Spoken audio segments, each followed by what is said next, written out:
Hello, everyone, and welcome back to the Practical Psychic Podcast. I am your host, Lauren, and today we're going to be talking again about more political stuff. So that if that is not your jam, feel free to go ahead and skip this episode.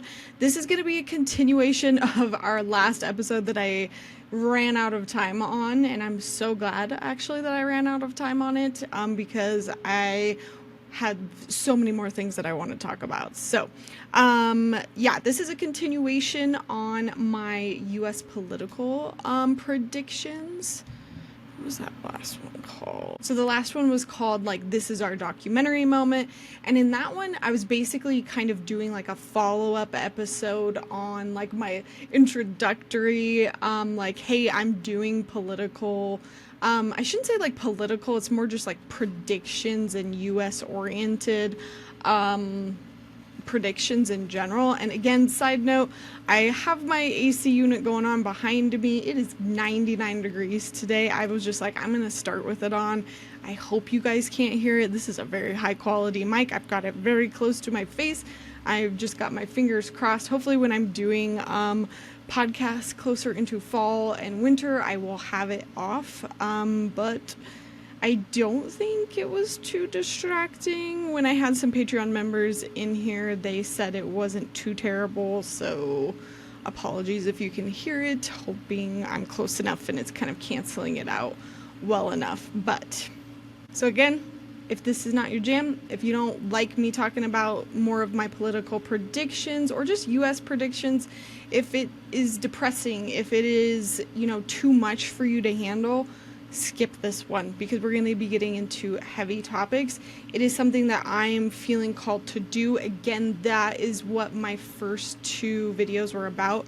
I do really feel like you need to watch those first two episodes before you watch this one a lot, because I go into the disclaimers of why I'm doing this, what you should have your mind set in if you are listening to these. Also I go over what psychics, why they can be wrong, how they can be wrong, how you should be listening with your own discernment, all of that kind of intro level stuff, especially because I know that a lot of you are jumping in completely new to me. I know a lot of you have known me, you've been following me because you came to me through my psychic development work. And you're thank you all, because I know you guys have been here because you've been wanting to develop your own psychic abilities, and you're just following me as supportive followers on this kind of new and different chapter. I'm calling it my Uranus and Gemini chapter of I'm just feeling very rebellious and wanting to speak on something that feels true to me. But for a lot of you, you've just organically came to me through threads, through TikTok, through the podcast, or through YouTube, just finding me because you are concerned about these topics and you have just organically found me. And I think that's just so cool and so serendipitous. And I want to just kind of explain who I am really quick, and I wish I would have done that sooner. Because I think my story is a little important. I'm not going to go into it crazy in detail. You can jump onto my YouTube channel. I have the most about me. You can jump onto my website. The short story about me, you guys, I am a psychic. I have been doing this the last 11 years now of my life. It is not what I grew up doing. It is not something I always knew I was going to be doing. I actually went to film school. I thought I was going to be a videographer, and I was for a long time, had a video production company. This is something I sort of fell into. It was a side hobby, side interest that I took up after college. And I kind of slowly moved into it. At the same time, I was working my other job. And then I kind of slowly moved out of my videography job until I was fully into this. But I took a lot of courses around this. I studied under a lot of mentors. I coached at a lot of programs. I had a lot of hands-on practice reading a lot of people. I'm not just book smart. I have practiced in person, and I've learned from a lot of teachers here in Colorado. And my approach is very ethical. It's very practical. I am a very skeptical psychic. I don't believe everything that I see, and that is an approach that I have with my students. I believe everyone is psychic, and I believe that we should all not just believe everything that we see. And I think a lot of people are gravitate towards me because I have that more just like no nonsense, like not as woo-woo, just in the clouds, fluffy rainbows and sunshine all the time. You know, I have a very like logical approach to things. I like the idea of homework. I like the idea of here's the steps. I like the idea of kind of like approaching the psychic ability like school or like a muscle. And I think that's why people kind of like my style. And I think that's why I was attracted to the teachers and the mentors I found, because they were similar as well. So I'm not somebody who was psychic as a child and was born gifted and is better than everybody else and was struck by lightning or had a near-death experience. No, I sought out how to strengthen my abilities. I put in the time and the practice. I learned in person. I practiced on a lot of volunteers. I studied under a lot of various teachers, and I practiced in person. I coached at various like programs, and so I've had a lot of hands-on practice, and I've been teaching and giving readings for about 10 years now. So I feel like the combo of that has helped me really understand the psychic ability. So I'm not just a reader, I'm a teacher. And so I've been teaching and reading for the last 10 years, and that's mostly what I've been doing is teaching. And again, as you've learned in the last 2 episodes, I haven't really been doing much predictive stuff outside of like my one-on-ones. Like I'll give you your predictions for whatever your reading is, or I'll do my monthlies. But I have just like this Uranus and Gemini, this 2025 shift that I knew was coming is just like, nope, Lauren, you're going to do global stuff. And I'm like, what? Okay. Anyways, let's see, anything else I wanted to say to my newbies? I mean, feel free to ask me questions, you guys.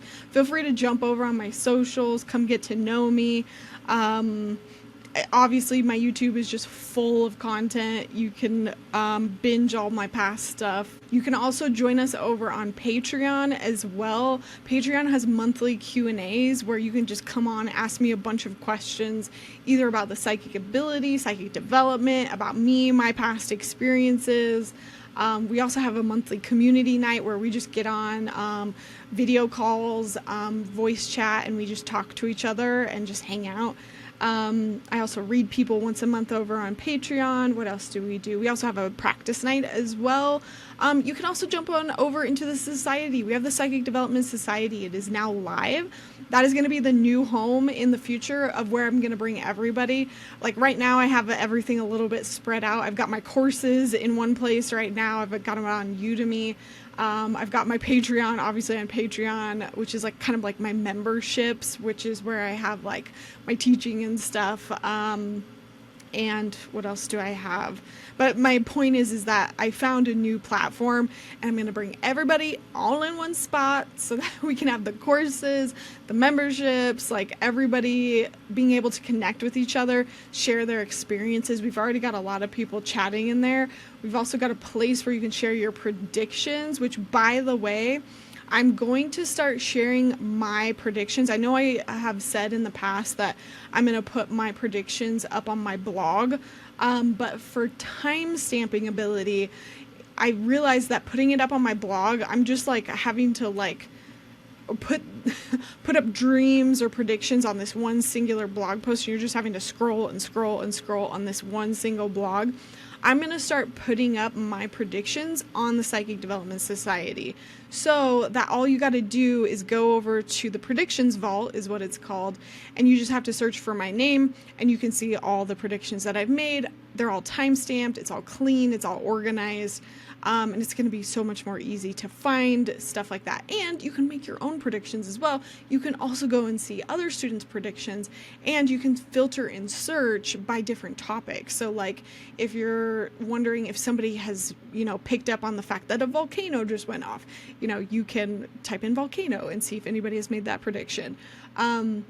Or again, if you just had this crazy random dream last night and you just want to record it and just be like, I don't know, this feels weird, I just want to write it down, you can write it down, and then you've got it recorded, it's time stamped, you can leave it up there, and then maybe come back to it, see if it comes true.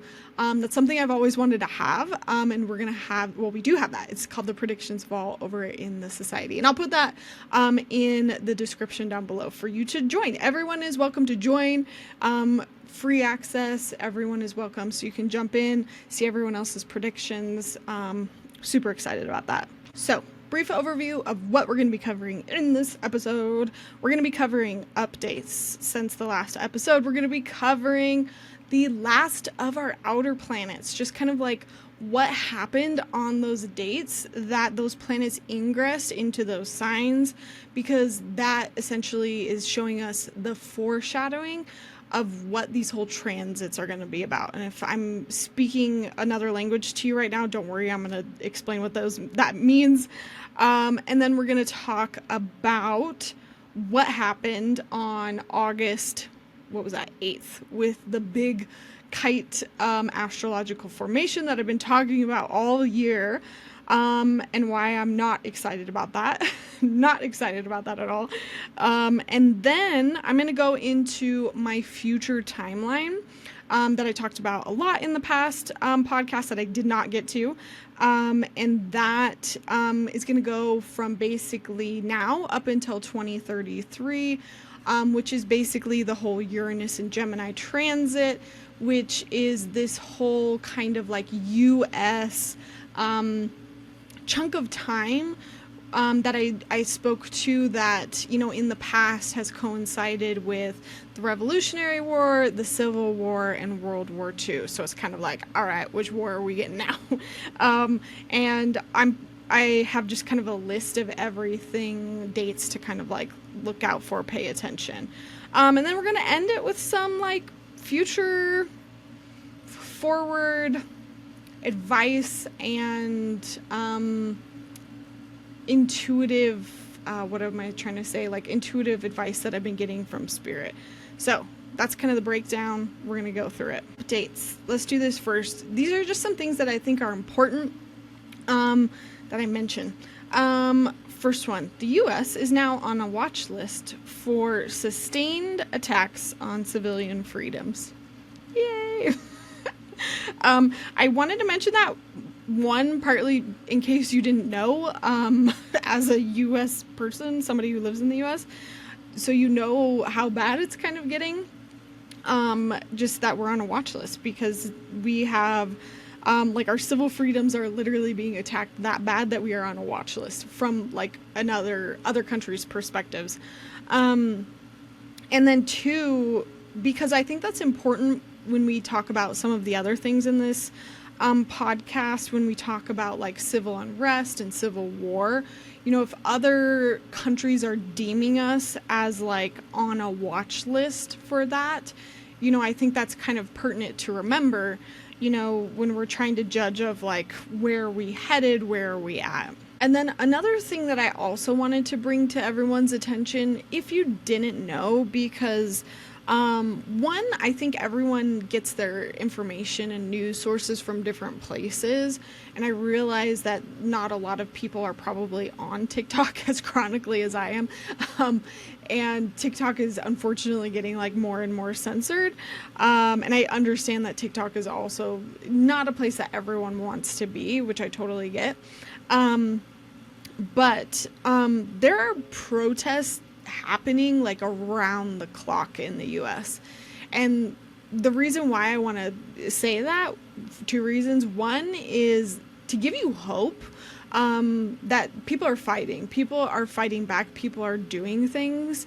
Two, to also let you know that like we are being censored and you might not even realize it. Like I didn't even realize that like I think Portland, as of a couple days ago, or is it Portland or Seattle, one of the cities, they are going on like 63, 64, 65 days in a row protesting ICE in a row, that many days. And I hadn't even heard about it, because no major news outlets are covering it out of fear of getting sued, obviously, by the Trump administration.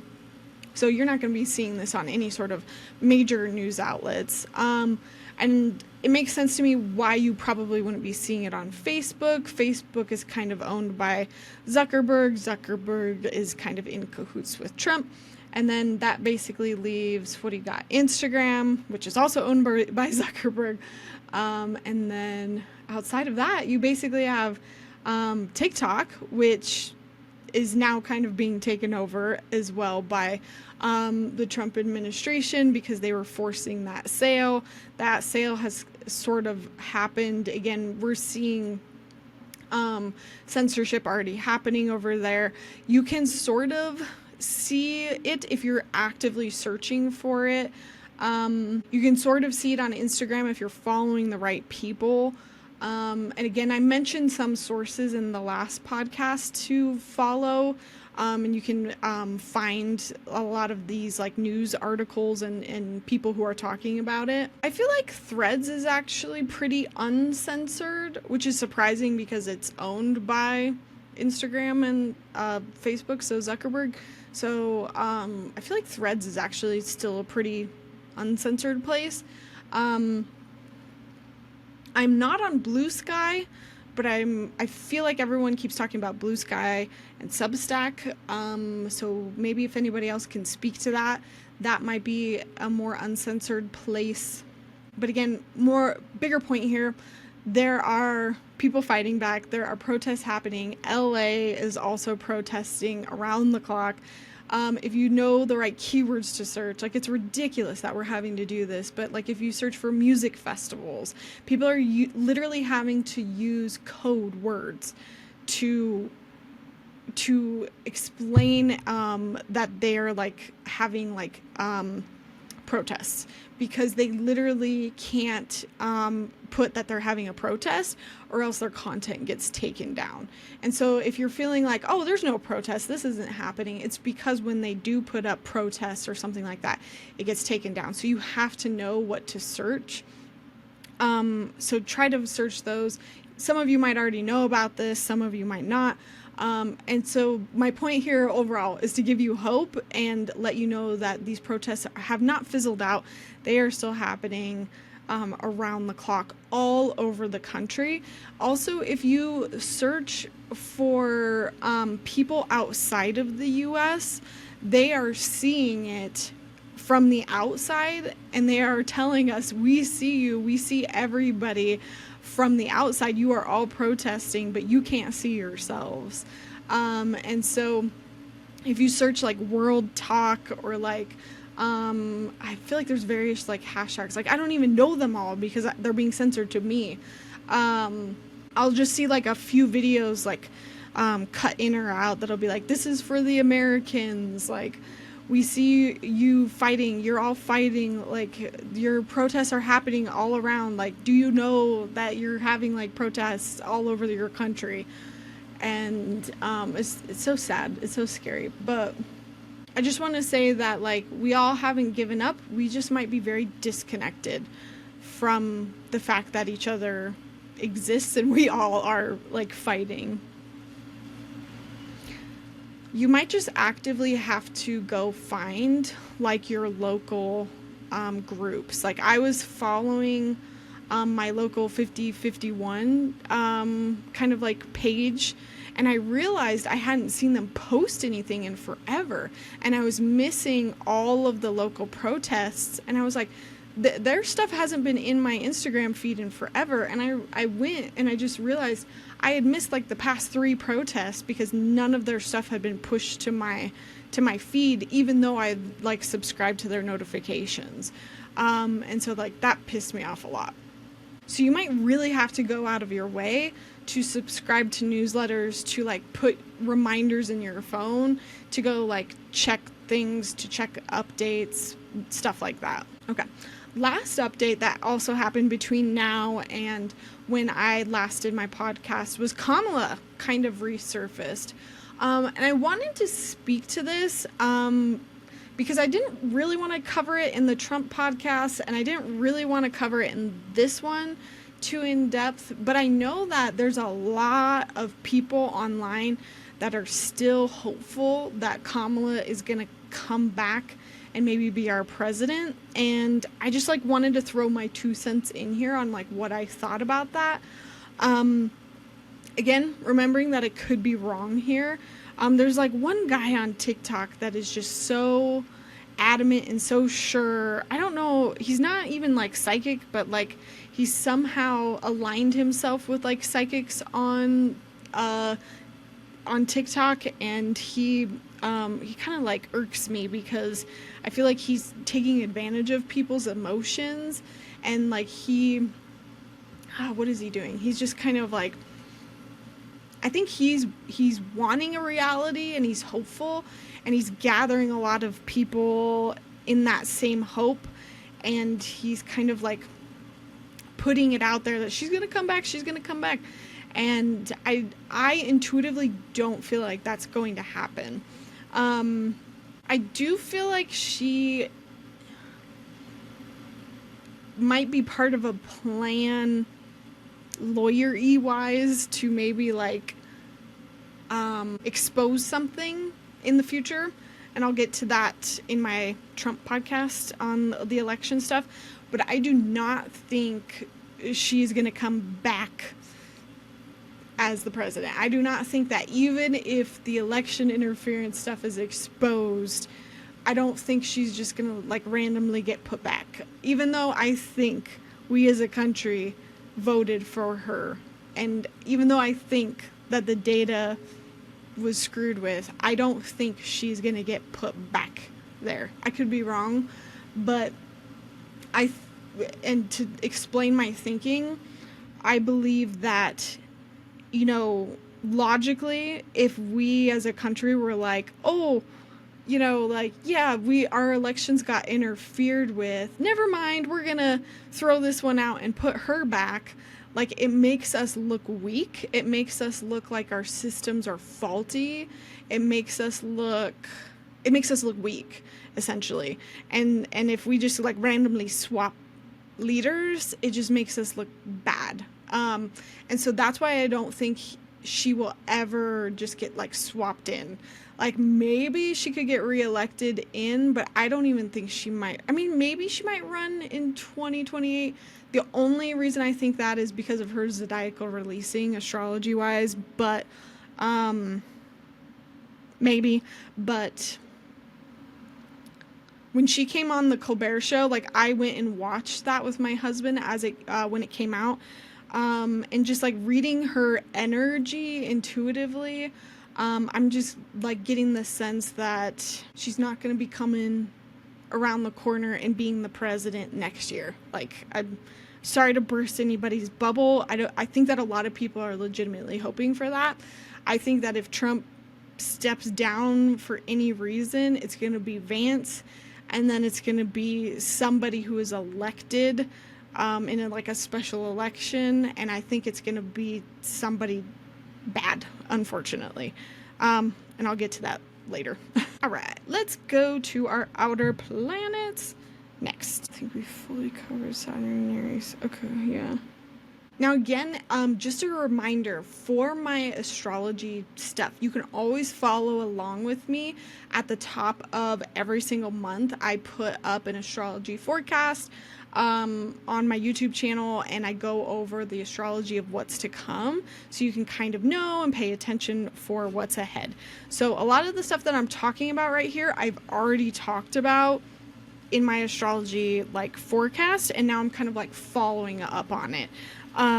And so vice versa, like I'm about to record my, what will it be, September forecast. We're going to have a lot of eclipses coming up in September. Those are going to be really important to pay attention to, really important. So make sure you come back and take some notes with me for that.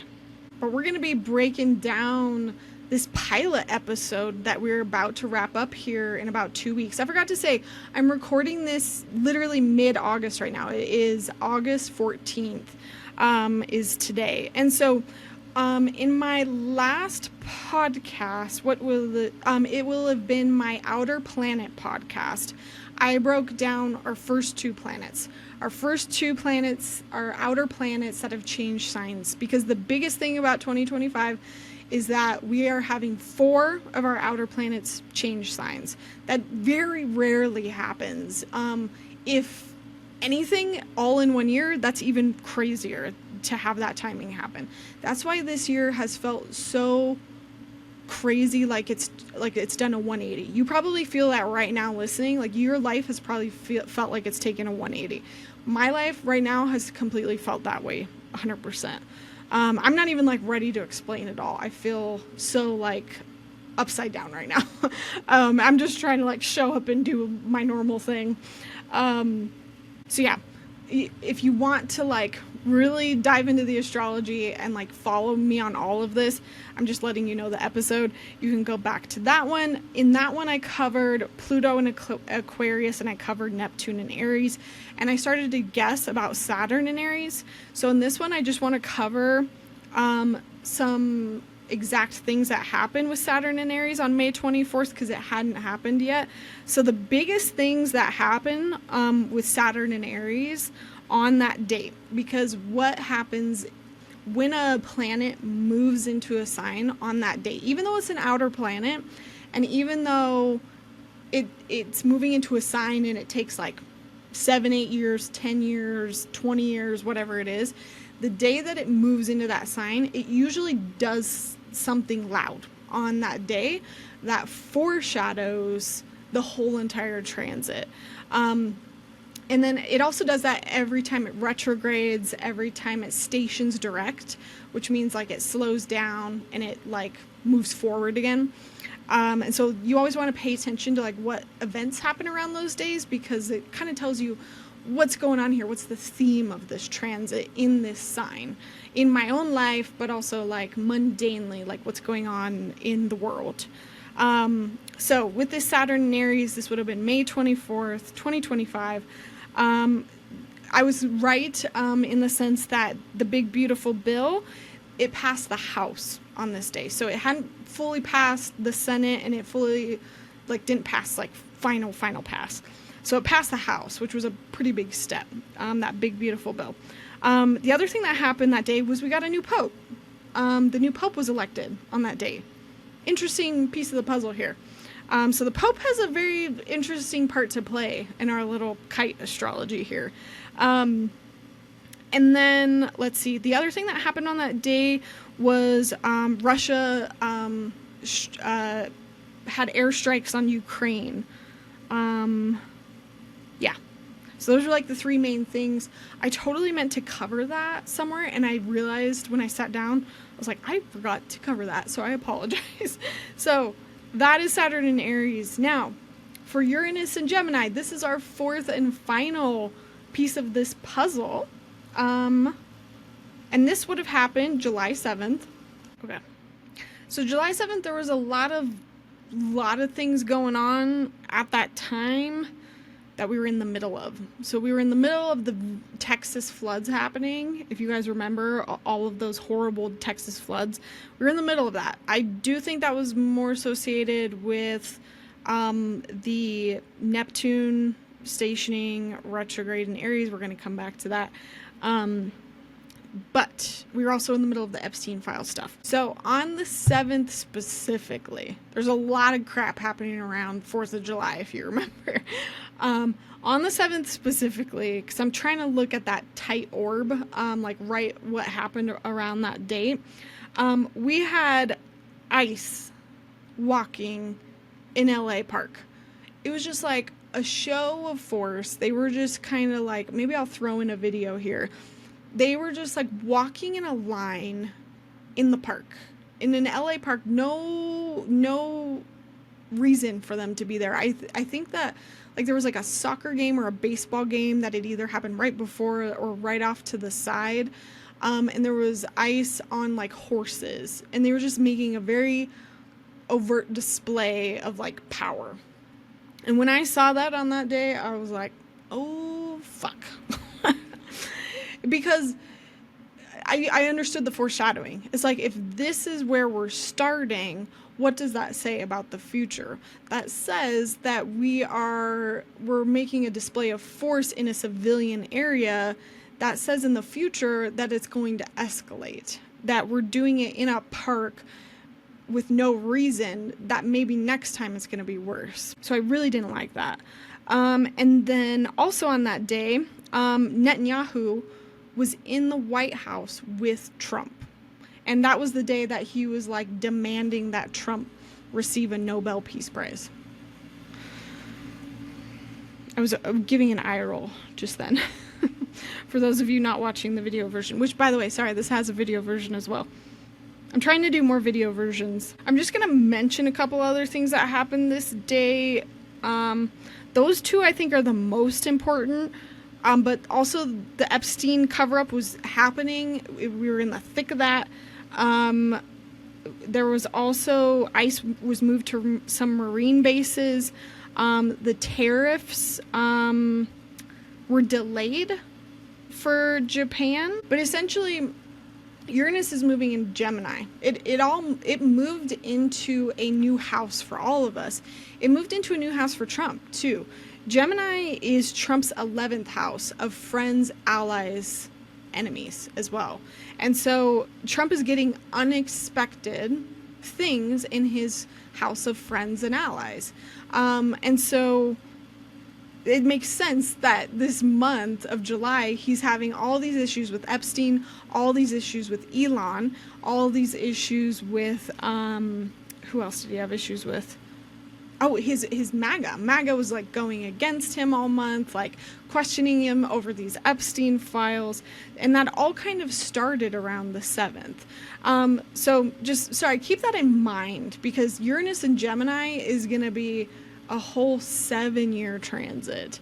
So there were some good things and some bad things around that Uranus in Gemini. And the implications that I'm trying to make here is that, okay, if we're having 7 years of this and it's going to escalate, the foreshadowing is that ICE could become more rampant in civilian areas. They could take over in more prominent civilian ways. And that's like a no duh. We can probably see the logical implications of how that could get there already.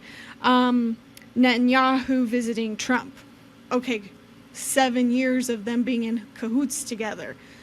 That's probably not a good sign. But if we're looking at the week and how that week played out, that week he had all the Epstein stuff happening. We had his MAGA base questioning him. We had, I was listening to some of my astrology podcast people that I listen to talk about how Uranus can polarize and depolarize.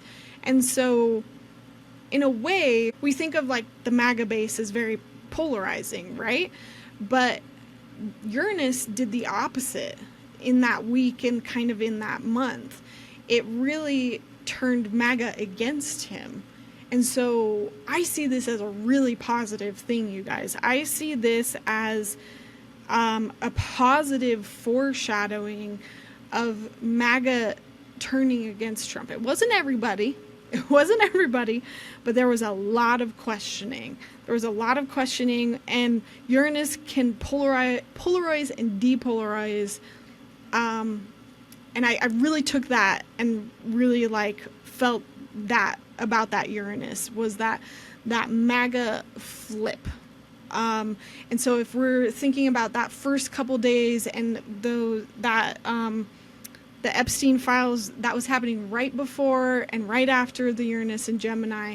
If that's any sign of foreshadowing of that Uranus and Gemini and of that whole 7-year transit, you know, maybe I'm interpreting it wrong, but again, I'm going a little bit off of intuition, and I'm going to get to some dream work that I did later in this podcast. I do feel like his base is going to flip on him.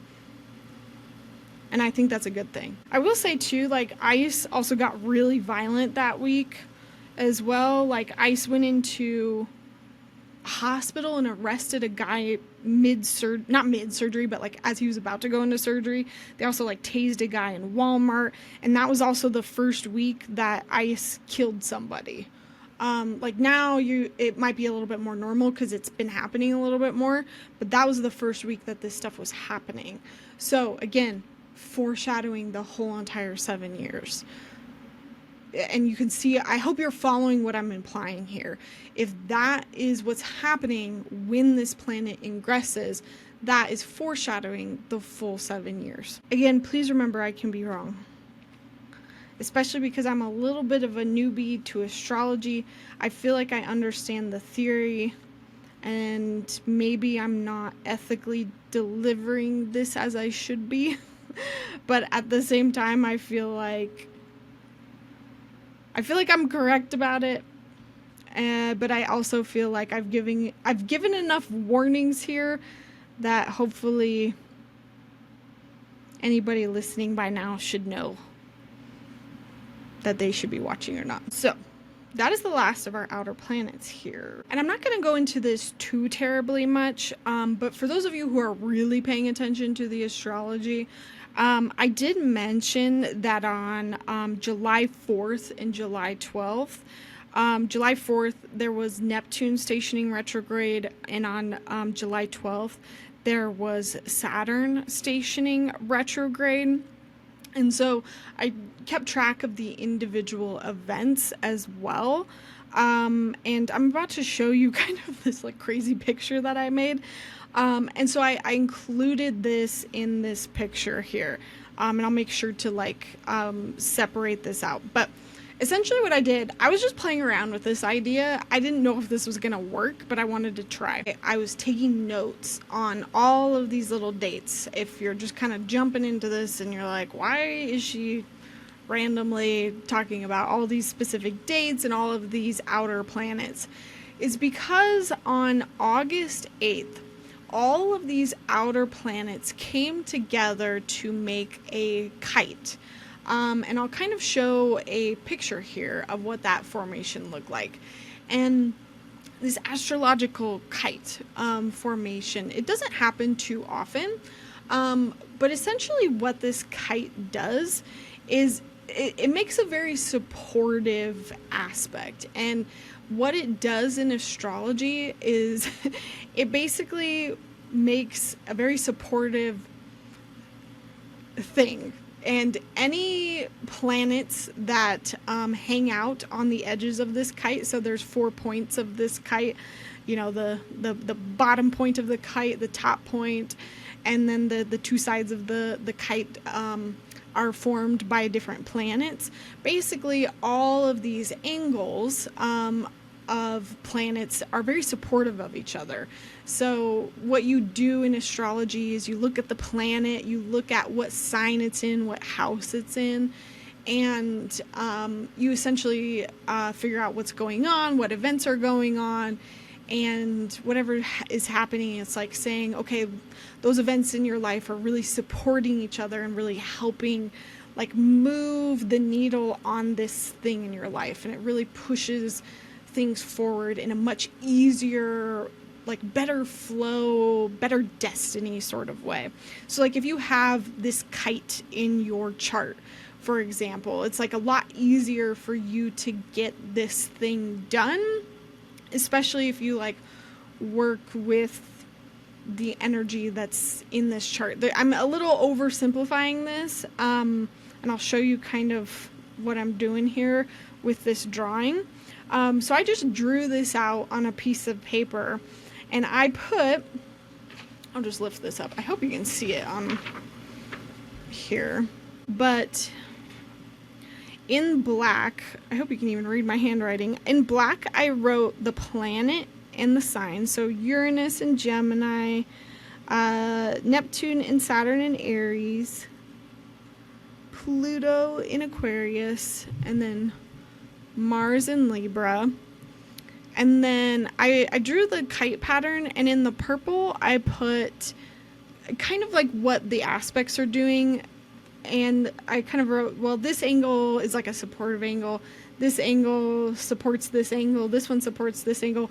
The only negative one is this line from here to here. It's this Mars to Neptune and Saturn. So Neptune and Saturn are both here on top of each other, which adds a whole nother complex thing to it. It's like you're getting the blending of Neptune and Saturn.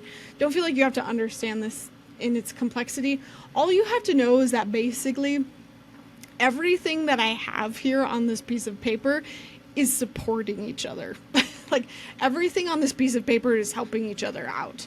And so in the pink is essentially, I just wrote down the themes of everything that happened on those days.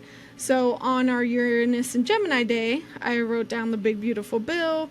I wrote down that we had the climate floods, which were the Texas floods, ICE in public, Netanyahu and Trump, Epstein files. So I'm not going to read this all out loud. If you're on the video version, you can kind of see. And so we've got this kite. Oh, and I should say, for those looking at the blue is the days that stationed retrograde. So that will have been July 4th and July 12th. So I just kind of separated that out just so you knew the difference between that happened on actual, what would have been, I think it was like May 24th versus the July dates. I don't know if I'm doing this right. I'm just like that guy in It's Always Sunny right now. Essentially, though, what this kite does is when it forms an exact, station, when it's all kind of coming really close to being exact, and right before and right after, everything here is a lot easier to push forward. Everything becomes a lot easier. So ICE doing its thing becomes a lot easier. Pushing forward the big beautiful bill becomes a lot easier. Banning social media becomes a lot easier. Trump trying to do his third term becomes a lot easier. Netanyahu working with Trump becomes a lot easier. All of these things, which we were kind of talking about, it's these negative planets in negative signs, all in a supportive aspect, become a lot easier. And for those of you just listening, I'll just list out some of these other things in blue that I didn't really quite go over. Like on July 4th, it was actually like a really deadly day. There was a lot of U.S. shootings that day, which unfortunately, because that's the birthday of the U.S., it's kind of baked into the chart of the U.S. for the entire year. So unfortunately, that means all of 2025 to 2026 for the U.S., there's probably going to be a lot of shootings this year.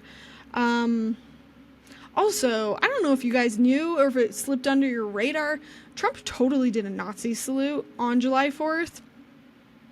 Yeah. It was, go look it up. It was very half-assed, and I was reading his energy. You can see him like go stiff, and you can see him like thinking, like, I need to do this, I'm going to do this, I'm going to do this. And then like, I'm going to do it. And then he like half-assedly does it. He totally did it. And then like, it was like such a, oh my God. Anyways. So I wrote that down because it came across my feed, and I was like, that's important, because again, it happened on this like, what one was that? Neptune stationing direct. Oh, and another thing that I also want to mention was that Trump was fighting Putin on this date as well, on one of these dates. I'm not going to try to get too deep into it, but Trump fighting Putin and starting to give him ultimatums, which at the time of recording this, actually tomorrow they're supposed to be meeting in Alaska to go over a deal. I am starting to see the seeds of maybe them going sour towards each other. And that started to happen right around this August 8th and 9th. And I'm going to get to that in a second. But that was starting to happen even around this retrograde on July, what was this? July 4th. Because essentially they had a call on July 3rd. They had a call on July 3rd. And then July 4th, they came out of that call and Trump was not happy with Putin. And he gave him an ultimatum. And that ultimatum was supposed to finish up on August 8th and 9th. It was like, are you kidding me? Like, this perfectly aligns with these astrological dates. Like, you can't make this stuff up. And so the last thing I want to point out here, there's not all bad things on here. There is some good things, like this new pope. We got a new pope here. We also have MAGA against Trump here. We also have the court against Trump, because on one of these days, the court made a really good ruling against Trump that basically made a lot of like red tape and made it a lot harder for ICE to go after immigrants, basically. And again, even this Uranus and Gemini, Trump allies against him. But again, there's some bad things here, like the big beautiful bill, the rich getting richer, climate flood, or like just climate stuff happening that's bad, ICE getting more strong in public, US shootings, Elon creating a third party. That one is like, I don't know which direction that's going to go. That's an interesting thing that that's weird. I don't know. It'll be interesting to see how that plays out. But because of the timing of that one, the fact that that happened right around Neptune stationing retrograde, that creates just an interesting future dynamic that we got to keep an eye on. So my little chart here, this was all in the past. We're trying to guess what's going to happen on August 8th. Okay, so we're guessing. Let's get to the actual August 8th now. I just had a lot of fun like trying to figure this out, and I'm bringing you along with me. Side note, when I saw Trump doing the whole Nazi salute, I had this like intuitive hit of like, what if Russia like sets us up to look like Nazis? Because I kind of have this theory that I believe we're in cahoots with Russia. I don't think it's really a theory. I think it's like real. And so I went over to my husband and I was like, is this like even based in reality? My husband's pretty like knowledgeable geopolitically. And he was like, oh yeah, that's what they did to Ukraine. They were like, Ukrainians are Nazis. We're going to go after them. I was like, oh great. And so I don't know. I don't know if that's valid, but I just kind of had that hit. And then I was like, why would Trump do a Nazi salute? Why would he do that? And then my husband reminded me that he does it to signal the Proud Boys. And I was like, oh yeah, he does do that. And I think that's such a weird thing to do. And then I was like, I wonder if he's been put up to using that Nazi salute to the Proud Boys. But I wonder if our enemies, Russia, maybe, I feel like a crazy person for saying these things sometimes. Again, remember, I can be wrong. Like, I worry that I'm going to feed the wrong people the wrong type of information and they're just going to like go with it. Again, use your own discernment. I just wonder sometimes if maybe somebody's in his ear giving him that to make him look a certain way so that they can then come back and say, oh, look at him. He's a Nazi. Because go watch the video. He looked so uncomfortable doing it. He looked so uncomfortable. He didn't look like he wanted to do it. Whereas when Elon did it, he was like giddy as a kid in a candy store. And then who else did it? Steve Bannon did it. Like, somebody's making them do this, is what I feel like. Okay. Hekate's in my ear. She's asking me if Zuckerberg did it. I don't think he did it. Didn't he just say something a while back, though?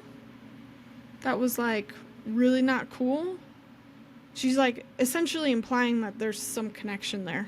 I don't know. Now, as far as August 8th, like our predictions, when I did my August like group reading, if you go back onto the YouTube channel and what we were guessing, like I feel like that's worth like mentioning.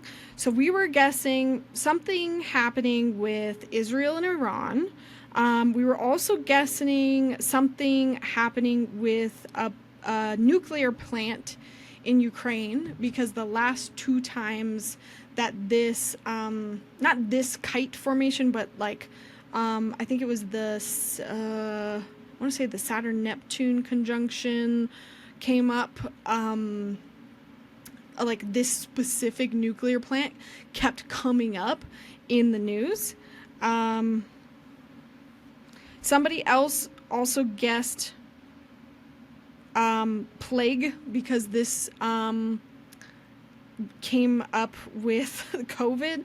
Somebody guessed something nuclear. That was the World Astrology report guy, and that one I was like, if that guy's wrong, I don't know if I want to keep following him, because that's a bold claim to make.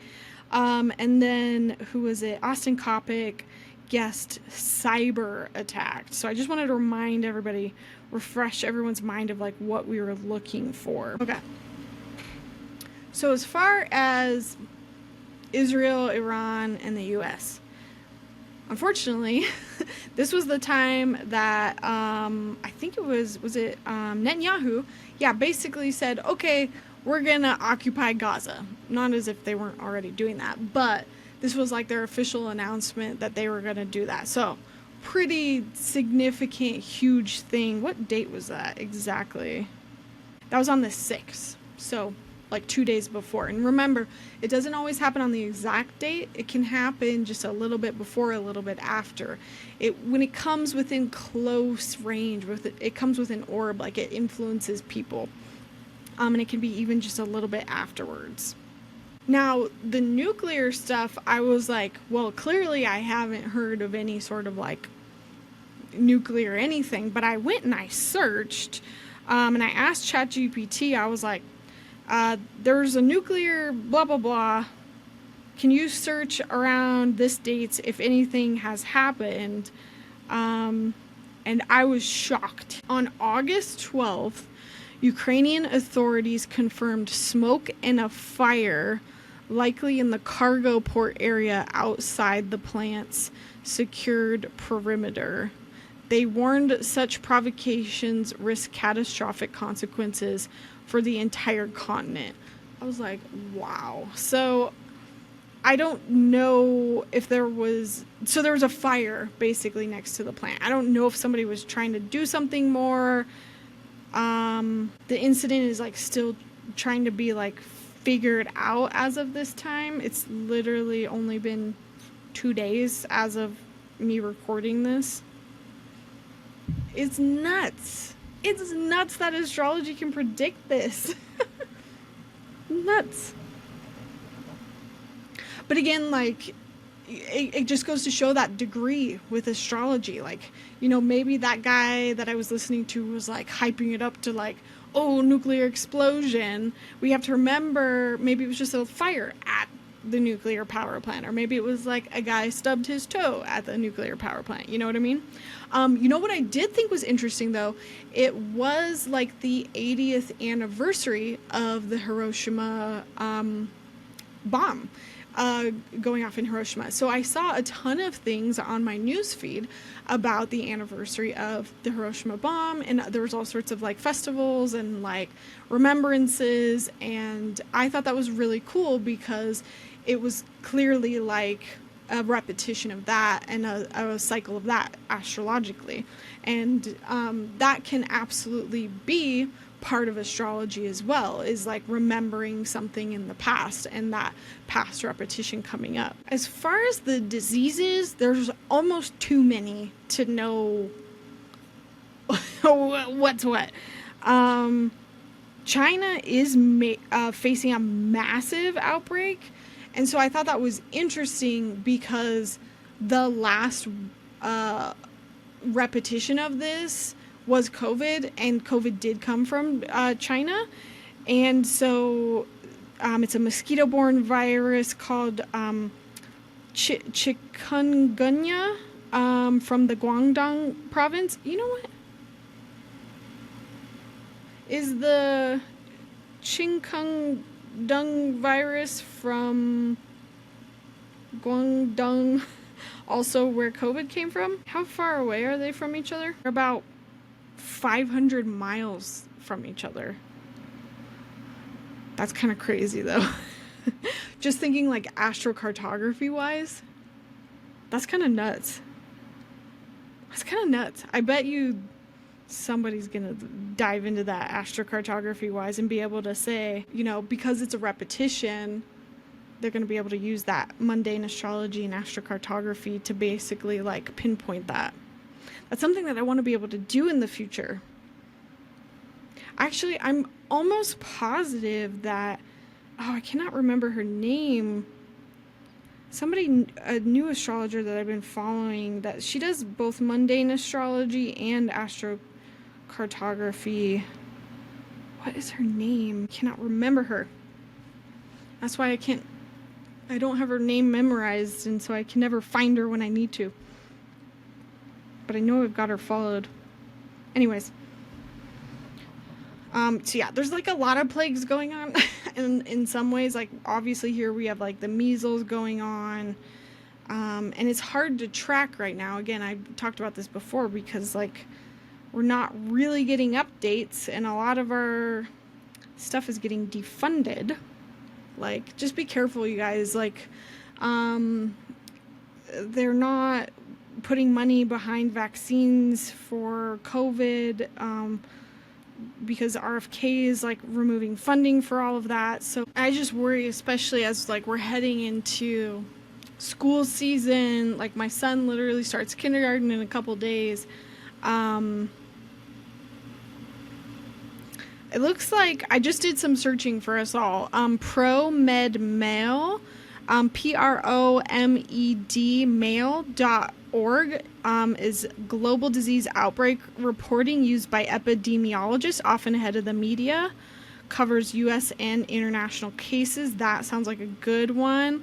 And then I've also heard of this one, which is Your Local Epidemiologist, which is Dr. Caitlin Jetelina's Substack. I've been seeing a lot of people masking up though, so might be a good time to do it. I also saw around this time as well, I saw literally on this day, I saw somebody post a video on TikTok about how they had a new strain of COVID called like, I don't think it's an official term, but it was like called where they had razor blade throat, and it was a strain of COVID where it felt like they were swallowing razor blades, and it's COVID where they have sores on their fingers and sores on their tongue, like canker sores.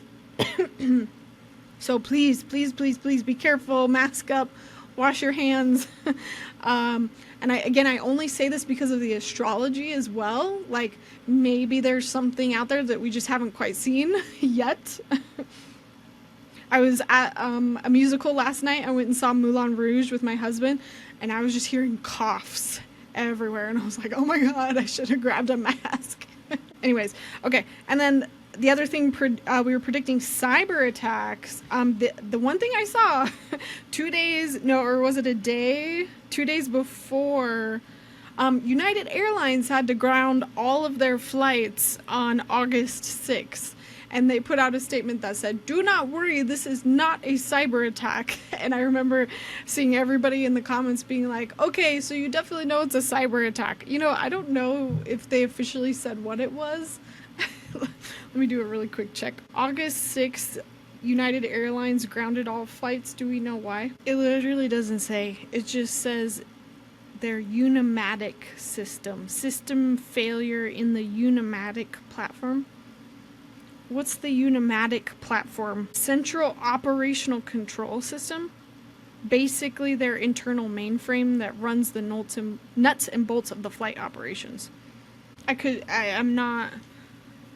Not implying anything. It could have just been random, but that's the only thing that seems maybe related to a cyber attack around that time. I didn't see any other news that seems cyber attack related.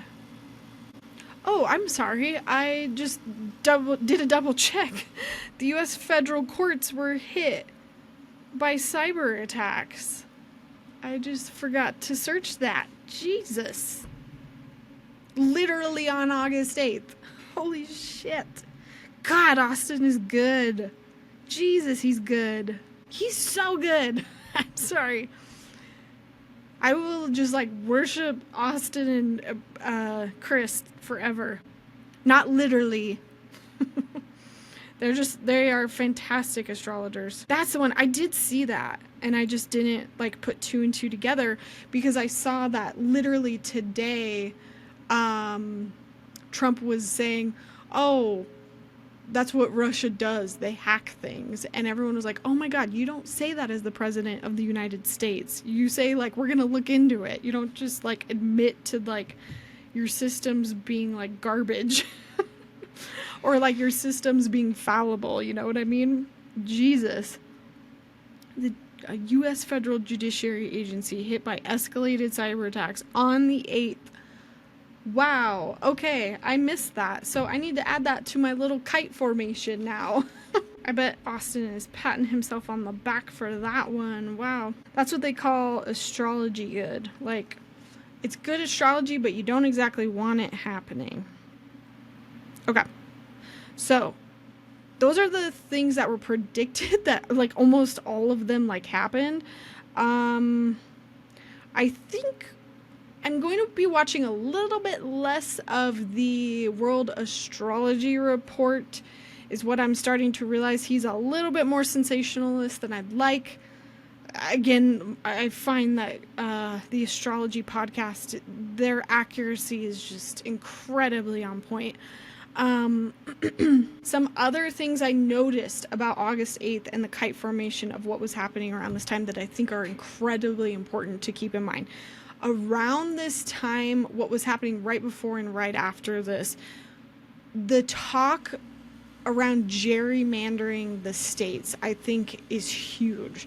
So right before this, Texas was wanting to gerrymander their congressional seats, which basically is they're wanting to change their maps so that when people are voting for their Congress members, they are going to have more Republican Congress seats than they have Democrat seats.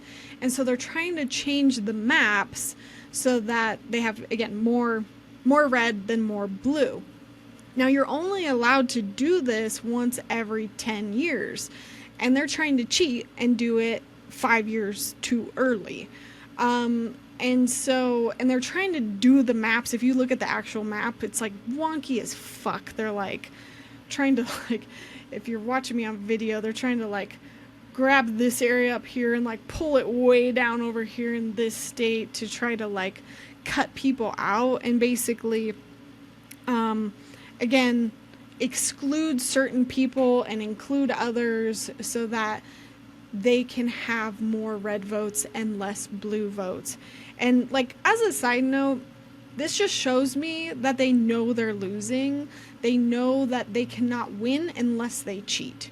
And this is not like a blue versus red thing. This is not like a liberal versus like conservative thing. Like, this is me more saying like bad guy versus good guy sort of thing. I believe more in like basic human rights versus like left versus right.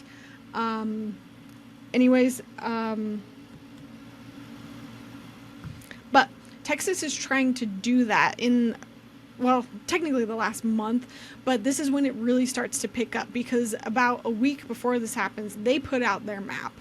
And then California responds. Newsom, Governor Gavin Newsom basically says, if you're going to do that, we in California are going to do that. We're going to gerrymander our shit so that we have more blue seats. And then I think a couple days before the 8th, New York jumps in, and New York says, if you're going to do that, so are we. We're going to make more blue states. And I think I literally wrote down the quote. The New York, I think it was the mayor, maybe. They literally said, we are at war. And I thought that was really interesting. Because usually when you hear phrases like that, astrologically, you're like, oh, okay, like pay attention to that. And then let's see. And then that whole week, what happened is they were supposed to vote. Texas was supposed to vote on these new gerrymandered rules. And the Texas Democrats fled. They left the state so that they didn't have to vote. And I think they went to Illinois, Idaho, somewhere.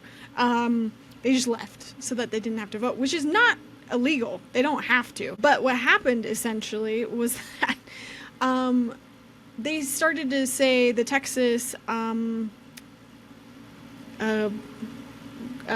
was it called? I don't know. The leader of the quorum people of the group, they basically were like, we're going to send the FBI after you. We are going to arrest you, which they are not allowed to do. We're going to hunt you down and bring you back, arrest you, make you vote. And it was just this big drama.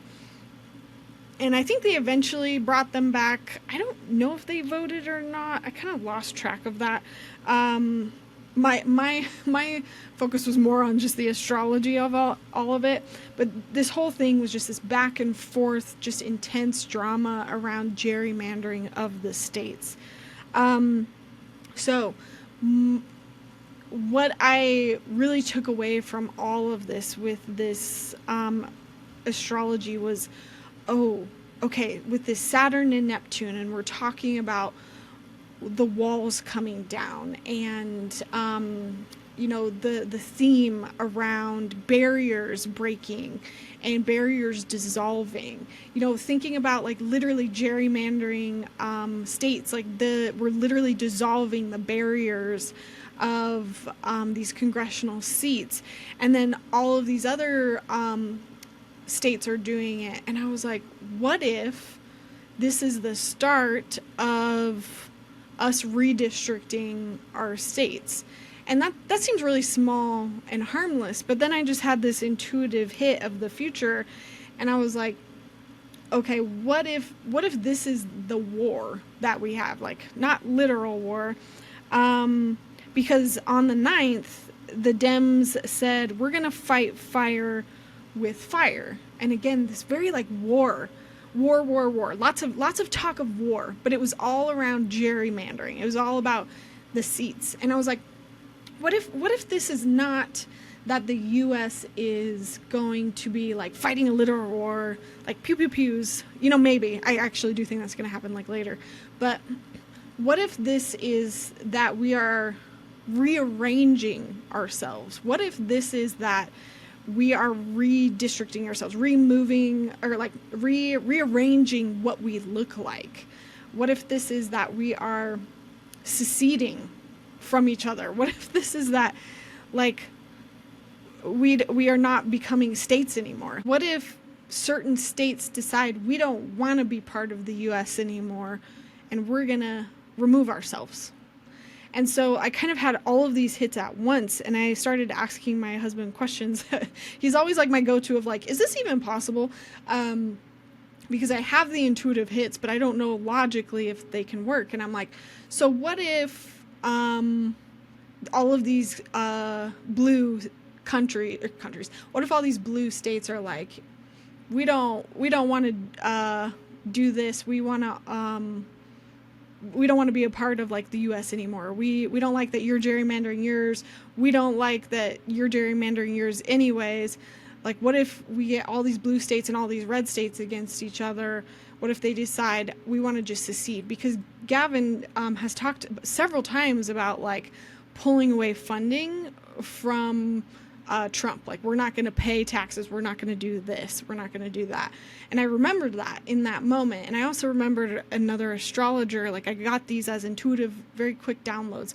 I remembered another astrologer talking about the timing of Gavin talking about this and possibly him in the future pulling California out of the U.S. And so I said, what if, that happened? Like, can we do that? And he said, technically we could, like a state could pull out and they could get permission to do it, or the US can say, no, you gotta stay, and then they're being forced to stay. And then you're in a sticky situation of the state is saying, I want to leave, and the country is forcing you to stay and saying, nope, you gotta stay with us.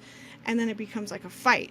And then I'm thinking, okay, well, what if half the country is, all the blue states are saying, no, we don't want to stay, and half the country is saying, no, we do want to stay. And then it's like, okay, I'm seeing the through line of how that could become a version of maybe a civil war. So, not saying that's what's going to happen, but I'm seeing the seeds of what could be, for sure.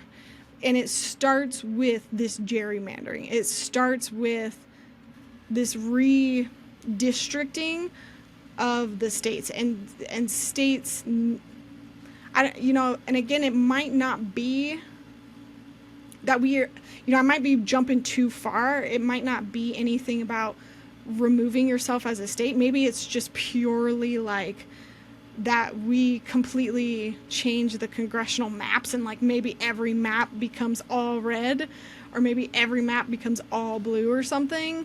And maybe, I'm jumping a little too far about seceding, like the states removing themselves. But the gerrymandering is a part of this. I know it, because it was such a huge talk right before and right after this. And the wording that was used on both sides of like, it's a war, we're going to fight fire with fire. Like, all of this that was going on, so huge. And even Trump was involved with this. Another big thing that happened around this time, China called for Netanyahu's arrest. So now I'm seeing where China's getting involved. And I'm like, okay, now I'm starting to see where China might be butting heads with us, because if China's not liking Netanyahu's in cahoots with us, great. So future implication, I don't know how that's going to happen, but I do see us butting heads with China. Also on this day, somebody driving a Tesla car, he was on a highway. I hope I can get the video and throw it in here. His car just like shut down and it stopped working. And this was just me purely noticing and saving the video. It went viral, and like on the screen it said something like, car has been deactivated, return it to the dealership. And the guy's like pissed off, like, I could have crashed, I could have died, this is so dangerous. Totally like that one movie. There was a movie about like the end of the world and the car crashing, and like all the Tesla cars like crashing into each other. I can't remember what that movie was. And I was like, oh my God, the fact that happened on that exact day, nuts. But I saved that in my brain because I was like, even though it might not have gotten like major news outlets, I'm saving this and recording it. Okay. Another thing that happened, there was a shooting at a military base. And then the really other like big thing that happened that was kind of coming up to that date, that is still in the process of unfolding, Trump threatening to federalize and take over, sorry, that might not have been said right, but like take over DC with police force, which he is technically allowed to do for, I believe it's like a month he's technically allowed to do. He technically did not have the right reasons. Like, you are allowed to do it as the president if there is like crime or a good reason. There is obviously not crime there. Crime has been down. People have been sharing statistics around this. He used some silly excuse of somebody getting beaten up, and he's like, crime is rampant, everybody is blah blah blah. And around this date he held, I think, was it on the 8th? No, I think it was on the 11th, so it was a couple days later. He held big old press conference saying he's gonna take over DC. Like, how much more fucking symbolic can you get than that? Like, come on. I remember on the 8th, I was like, I'm just waiting. I'm waiting for the bad news. I told my husband, I was like, I'm just waiting for this. And so by the 11th, when that started to happen, I was like, oh, here it is. Here it is. Also, side note, the Constitution got removed from the website for a hot minute. Everyone bitched about it and they put it back up. Not the whole Constitution, but pieces of the Constitution. That being the due process section, foreshadowing, pieces of our Constitution being removed. Maybe not like literally in writing, but maybe like literally in reality. Okay, but back to that DC takeover. Like, he's putting military in the streets, he's putting National Guard in the streets when it's not needed. And again, that's unfolding as of now. I'm laughing because one of the first nights I saw a white guy out in the street, and you gotta look it up, it's so fucking funny. He's up in the cops' faces and he's screaming at him. He's like, fascist, blah, blah, blah. And somebody else is filming him and he's in their face and he's got a foot-long Subway sandwich. I think he's drunk, and he hucks the Subway sandwich at one of the cops, and then like 8 cops chase after him. He got a felony charge for that. And it's like, it's funny because it's a Subway sandwich and he was brave and it's a Subway sandwich, but it's sad because it's a felony charge and it's what this is coming to. But anyways, when I first saw it, they put it to the song of like, I need a hero. Jeez, there was so much that happened. They also like decided they were going to change how they were reporting on climate change. Also, like, I think part of that was that they're going to like defund some of the people that work on some of the satellites, some of our best satellites that track climate change. So basically, we're not going to get the data around some of that climate change. ChatGPT 5 came out on the 7th. So the reason why I'm saying this is like, the next time this kite formation comes around in February, which I'll get back to, there might be another repetition of this. We might see another ChatGPT version. Also, Trump demanded a new census, which he's not allowed to do yet. You can only do that like once every 10 years, and I don't think it's time for that yet. Also, on the 7th, Trump forced FEMA employees to be reassigned to ICE, and if they didn't want to do that, he was going to force them to resign. I think there was also like a Polish president that got elected that's also very far right. Also on the 8th, something that kind of slid under the radar, Trump signed an order against the military Mexican cartels, which kind of is like an act of war in itself. Okay, and then the cyber attacks, not to mention all of the other stuff that I mentioned at the beginning. And then also on the 9th, we found out that they're selling 2028 White House merch in the White House, like Trump 2028 merch. We find out that tariffs are at an all-time high because they're actually taking effect now. And then we get the same-sex marriage petition to get that removed. Oh, and then also the White House is going to start vetting like the Smithsonian. Oh, and the Pentagon is starting to consider military force against protesters. Yeah. I'm going to stop you there. Take a deep breath. Take a deep breath, please. Point being, remember my kite.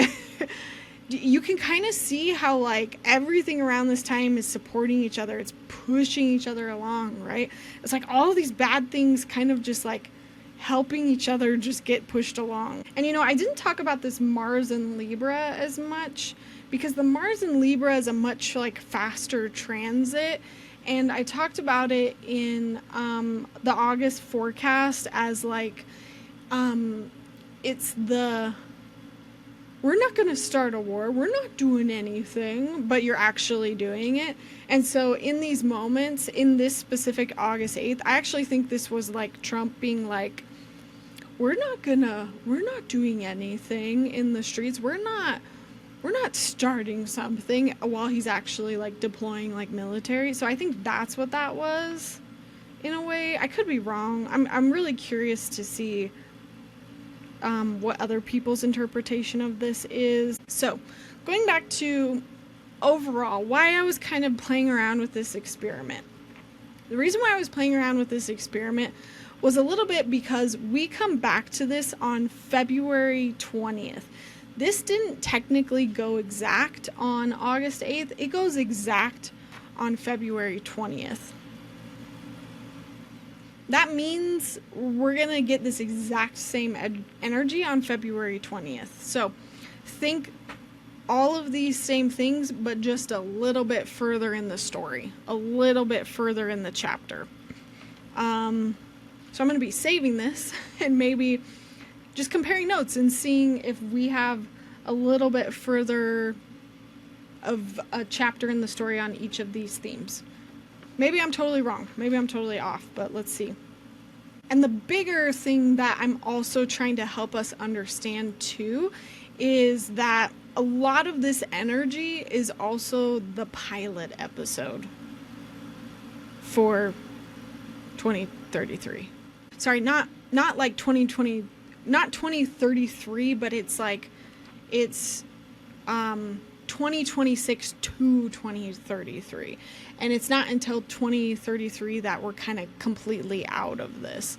Because essentially in September, we lose Saturn. Saturn falls out of this formation.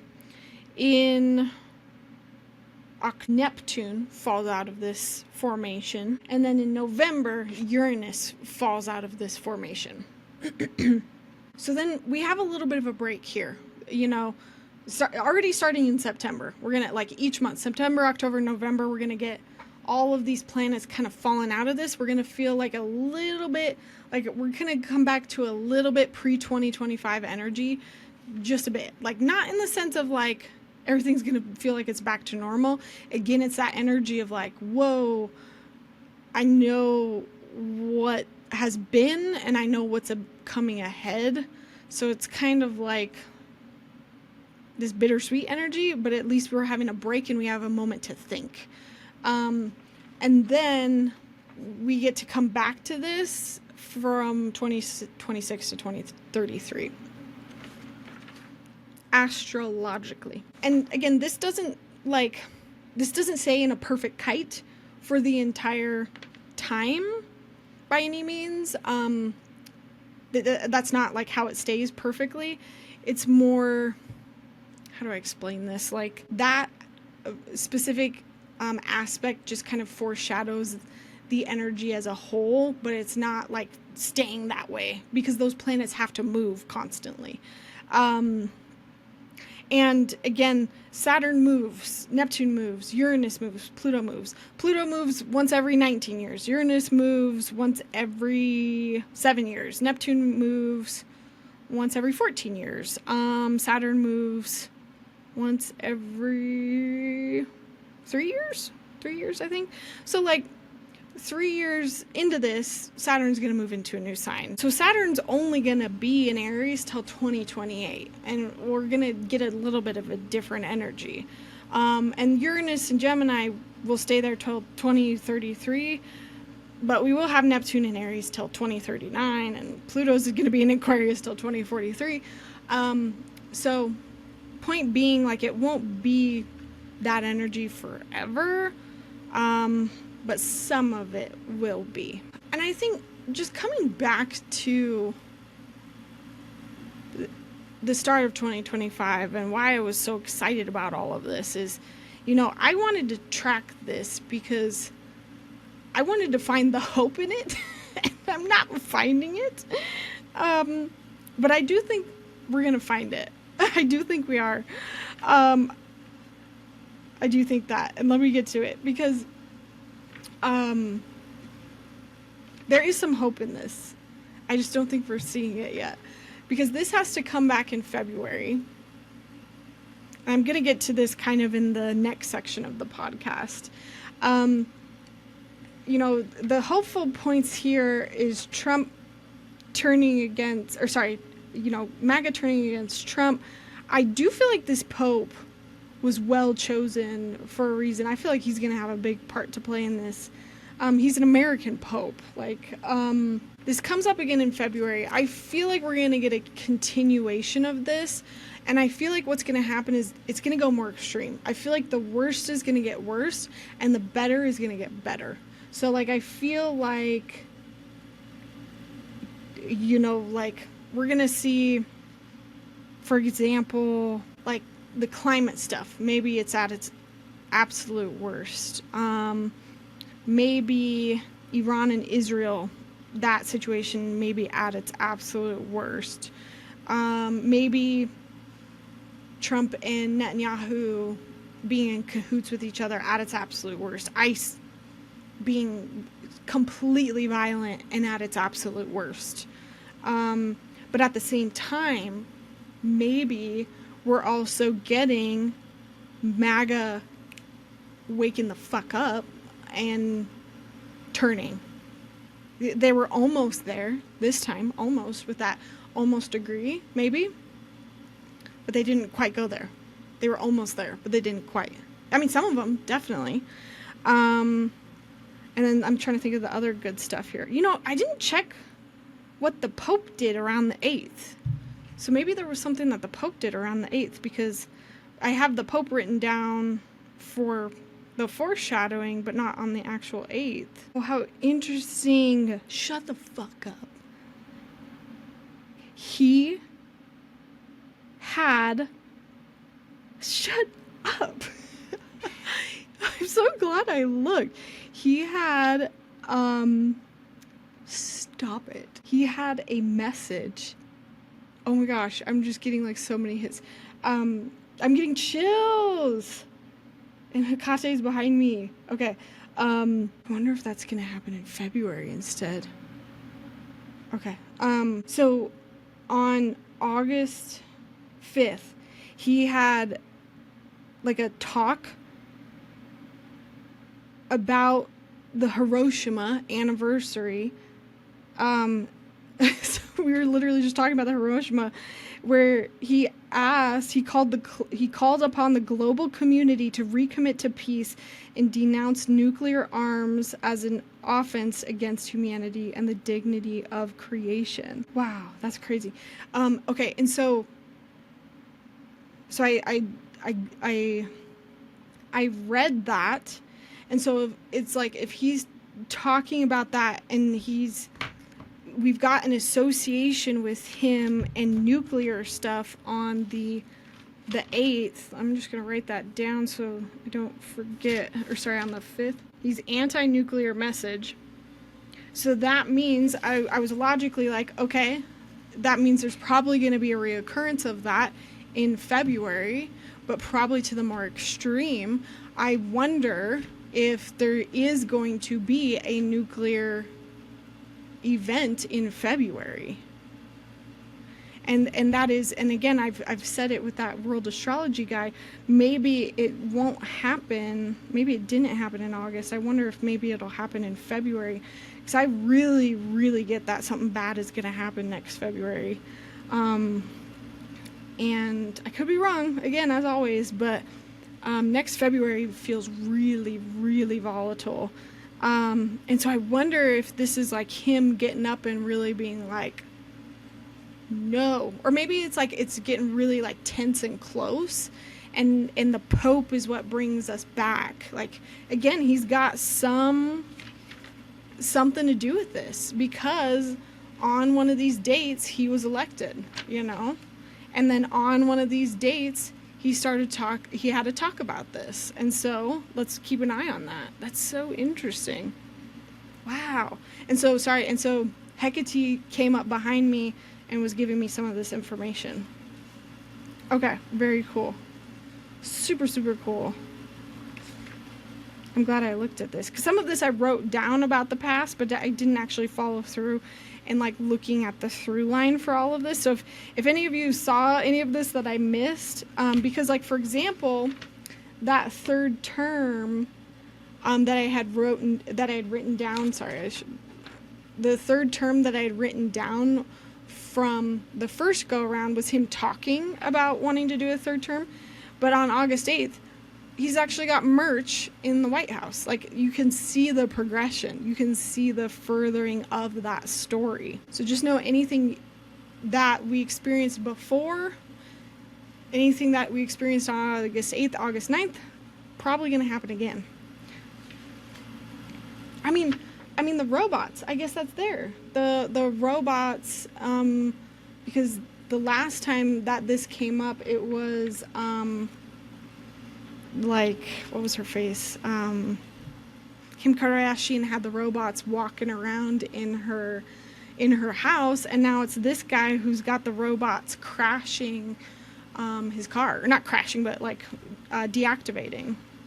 So like, okay, we got a downwards good trajectory with that. And just as a side note, if you by any chance have been following along with me and took notes on your own stuff that happened around this time, make your own little kite. I did this for myself, and I was actually really surprised at like how everything related in my life, because like like on one end I had like basically, you know, I think I might have it in front of me. Yeah, like at the top I have my Pluto in Aquarius, which is in my 6th house, which is like my day-to-day routines.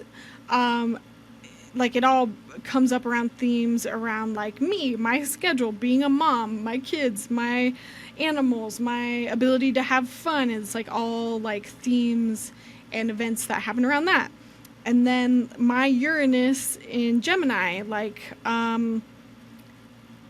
there's like some work events around that, and a diagnosis that I got, and then my like Saturn and Neptune stuff was bringing up things around like my 8th house, because that's where Saturn and Neptune have been, and so that has been kind of like in my money, my car, my like my house renovations, like where my other money has been.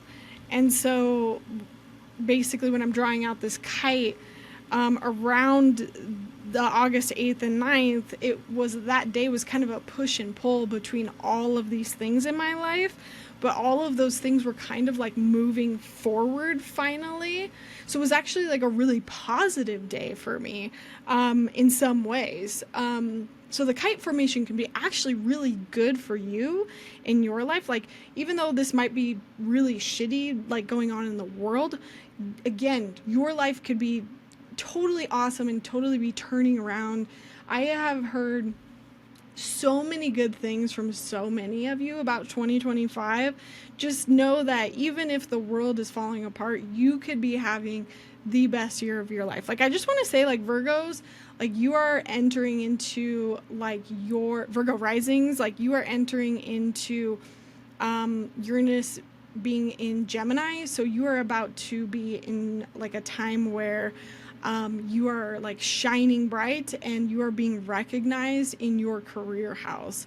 So like you're about to be recognized for a lot of your career stuff. And so This is like a good thing. And so I wrote that down just for myself because I was like, okay, cool. I'm just going to write that down to see where I'm at next February, to see if any of those like same things pop up again. Moving along, moving along. Let's jump into my future timeline next. Kind of like the overall outline of where I see everything heading. Like, I just want you to know, I do see the US like pulling through to a new version of itself in the end. I do feel like it's gonna take a long time. Like, for the people who are like, oh, we're just gonna wait out Trump, oh, it's just gonna be 4 years, I don't think it's gonna be that quick, unfortunately. I do think, like, I was on the the side of like, oh, we're just gonna wait until Trump is gone and then it's gonna be all better. But the more I've sat with it, the more I've done dream work around it, the more I'm in agreement with the astrology around it, the more I've actually just thought logically about it as well, the more I'm kind of like not stoked about it happening like quickly. Even like, I agree that I don't think he's gonna be around for too long. Like, I still feel like he's gonna only be in office for like a year. I could be wrong again, but like, I don't feel like he's there for that long.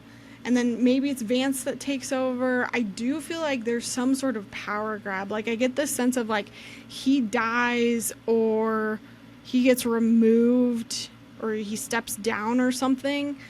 And that's like the whole Saturn Neptune thing. Like, there's been so many themes of like literally like people being poisoned, or sorry, not people, but like leaders stepping down, leaders being killed, leaders being removed, and then like a power grab coming in. Like, power grabs by foreigners, power grabs by people within that same country. Again, I've talked about this. It's that same 9-hour podcast that the Astrology podcast did. I think if you're really interested in that, go watch it. The themes of the Saturn-Neptune conjunction are so like big and prominent. And essentially that's kind of like the energy of what we're going into. But if you don't want to watch it, essentially what I'm trying to get at is that I feel like if he leaves, it's not just like, oh, next person comes along. It feels like our system is so weakened that somebody's going to come in and take advantage. It could be as dramatic as like, I still don't think it's going to be like a foreign person by any means. Like, I don't think we're going to get like taken over by like Russia or something. I don't think they have the means capable to do that, or like China. I think it's more going to be people with money here. Like I'm thinking people who are already there. People who are already there, who are already behind the scenes, who are pulling strings already. In a lot of ways, I don't feel like Trump is in charge. I feel like he is in debt to a lot of people, and he's just trying to keep himself out of debt. And he owes a lot of people a lot of favors. And I feel like he's unfortunately eroding the system so badly that when he leaves, it's like, it's going to take so long to fix it, unfortunately. And he's setting up the system to basically make it very easy for another bad guy to get in, is essentially what I'm trying to get at. But the positive thing that I'm trying to say here is that the pendulum is swinging so far right that statistically, historically, it has to swing so far left back. And I don't mean that necessarily politically. It just, like, socially, you know what I'm trying to say. Like, it just, when you push an extreme so far one way, it has to swing back the other way. It might be a little bit longer. It might get a little bit worse. But we have to trust in the process that, like, it can't just go on forever. Like, there has to be a breaking point. There's a breaking point of, like, it just can't, you can't go so extreme. There is a limit. There is a limit. Now, spiritually, what I see happening, and I kind of spoke to this a little bit last time, but I don't feel like I did a great job. Like, Trump is a reflection. Like, if we're thinking about this, like, spiritually, how do I say this? Like, on a soul level, Trump is like a wake-up call as to who we are as a country and who we are, like, as people. And, like, how broken we are as a country. And what's interesting about all of this is that Trump was elected during Pluto in Capricorn. Our country was also founded during Pluto in Capricorn. And a lot of historians have found that big countries, civilizations tend to collapse around 250 years. Our 250th anniversary comes July 4th, 2026. We're approaching it, and it definitely feels like we are on that verge of collapse. And it's interesting because that 250 years that historians have just happened to kind of come up with literally just happens to be about the same amount of years as a Pluto cycle. And even though it's not quite exact, like, America is finishing up our Pluto return. So in a lot of ways, he's showing us what we are and what we don't want to be anymore and how we want to grow.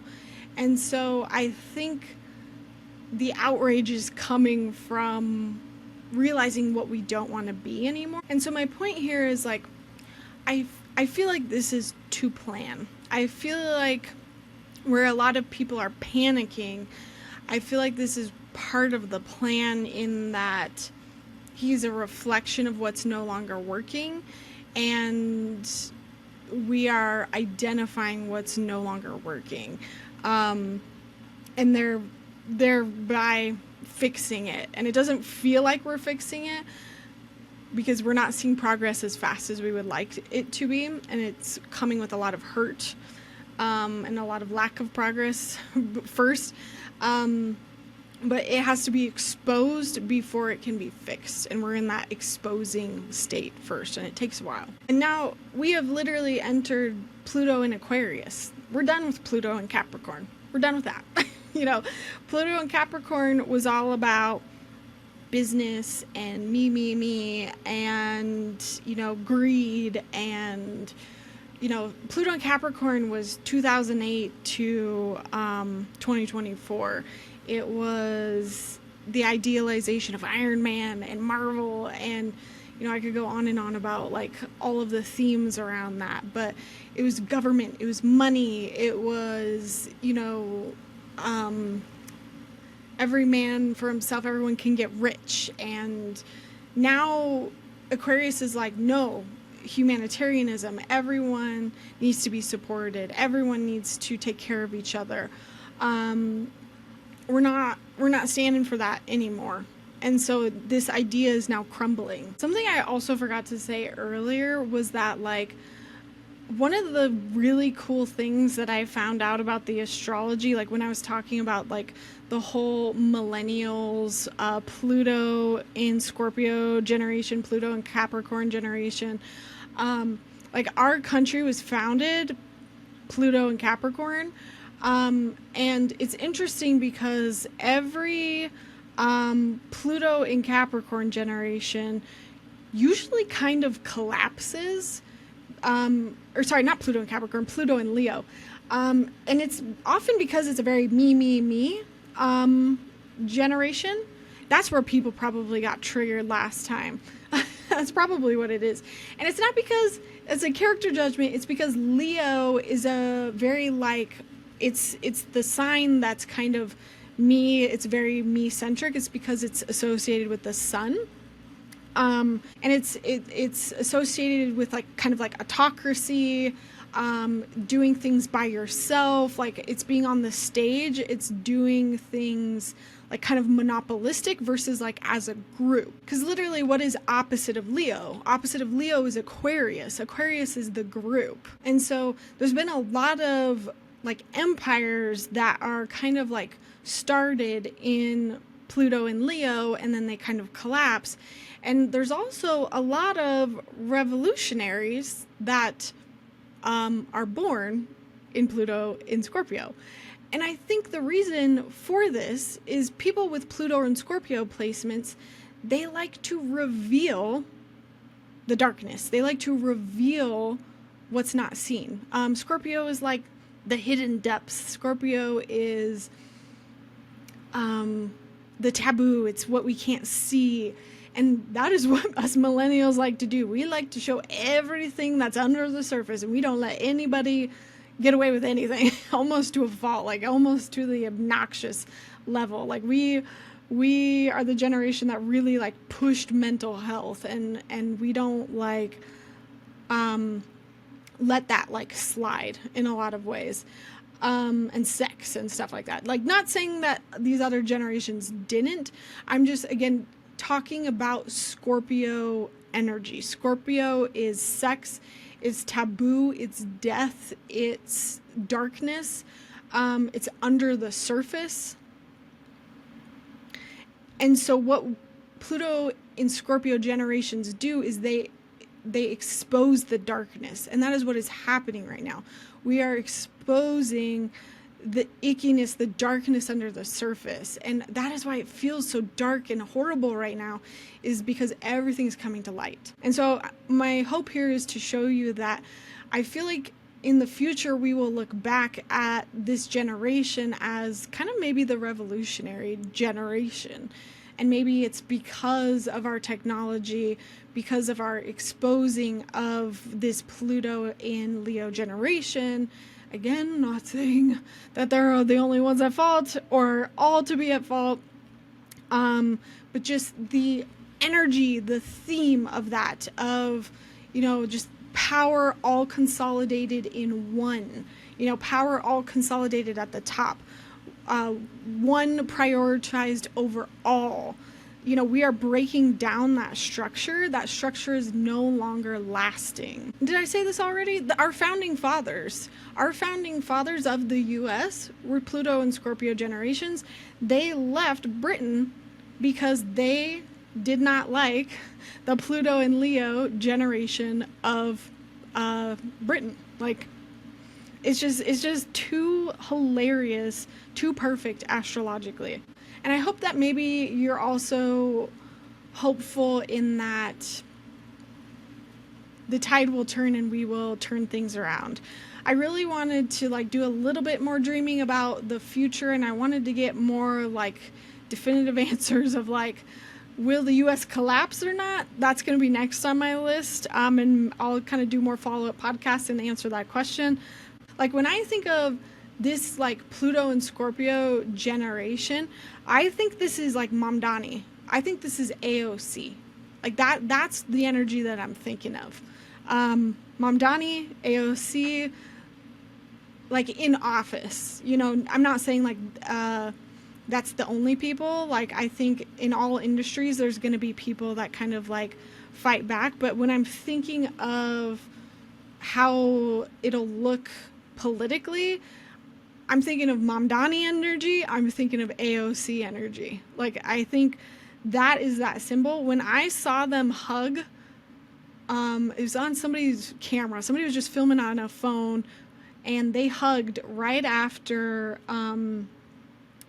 Mamdani won. I was like, that is the future of America. And I felt very intuitively that's the future.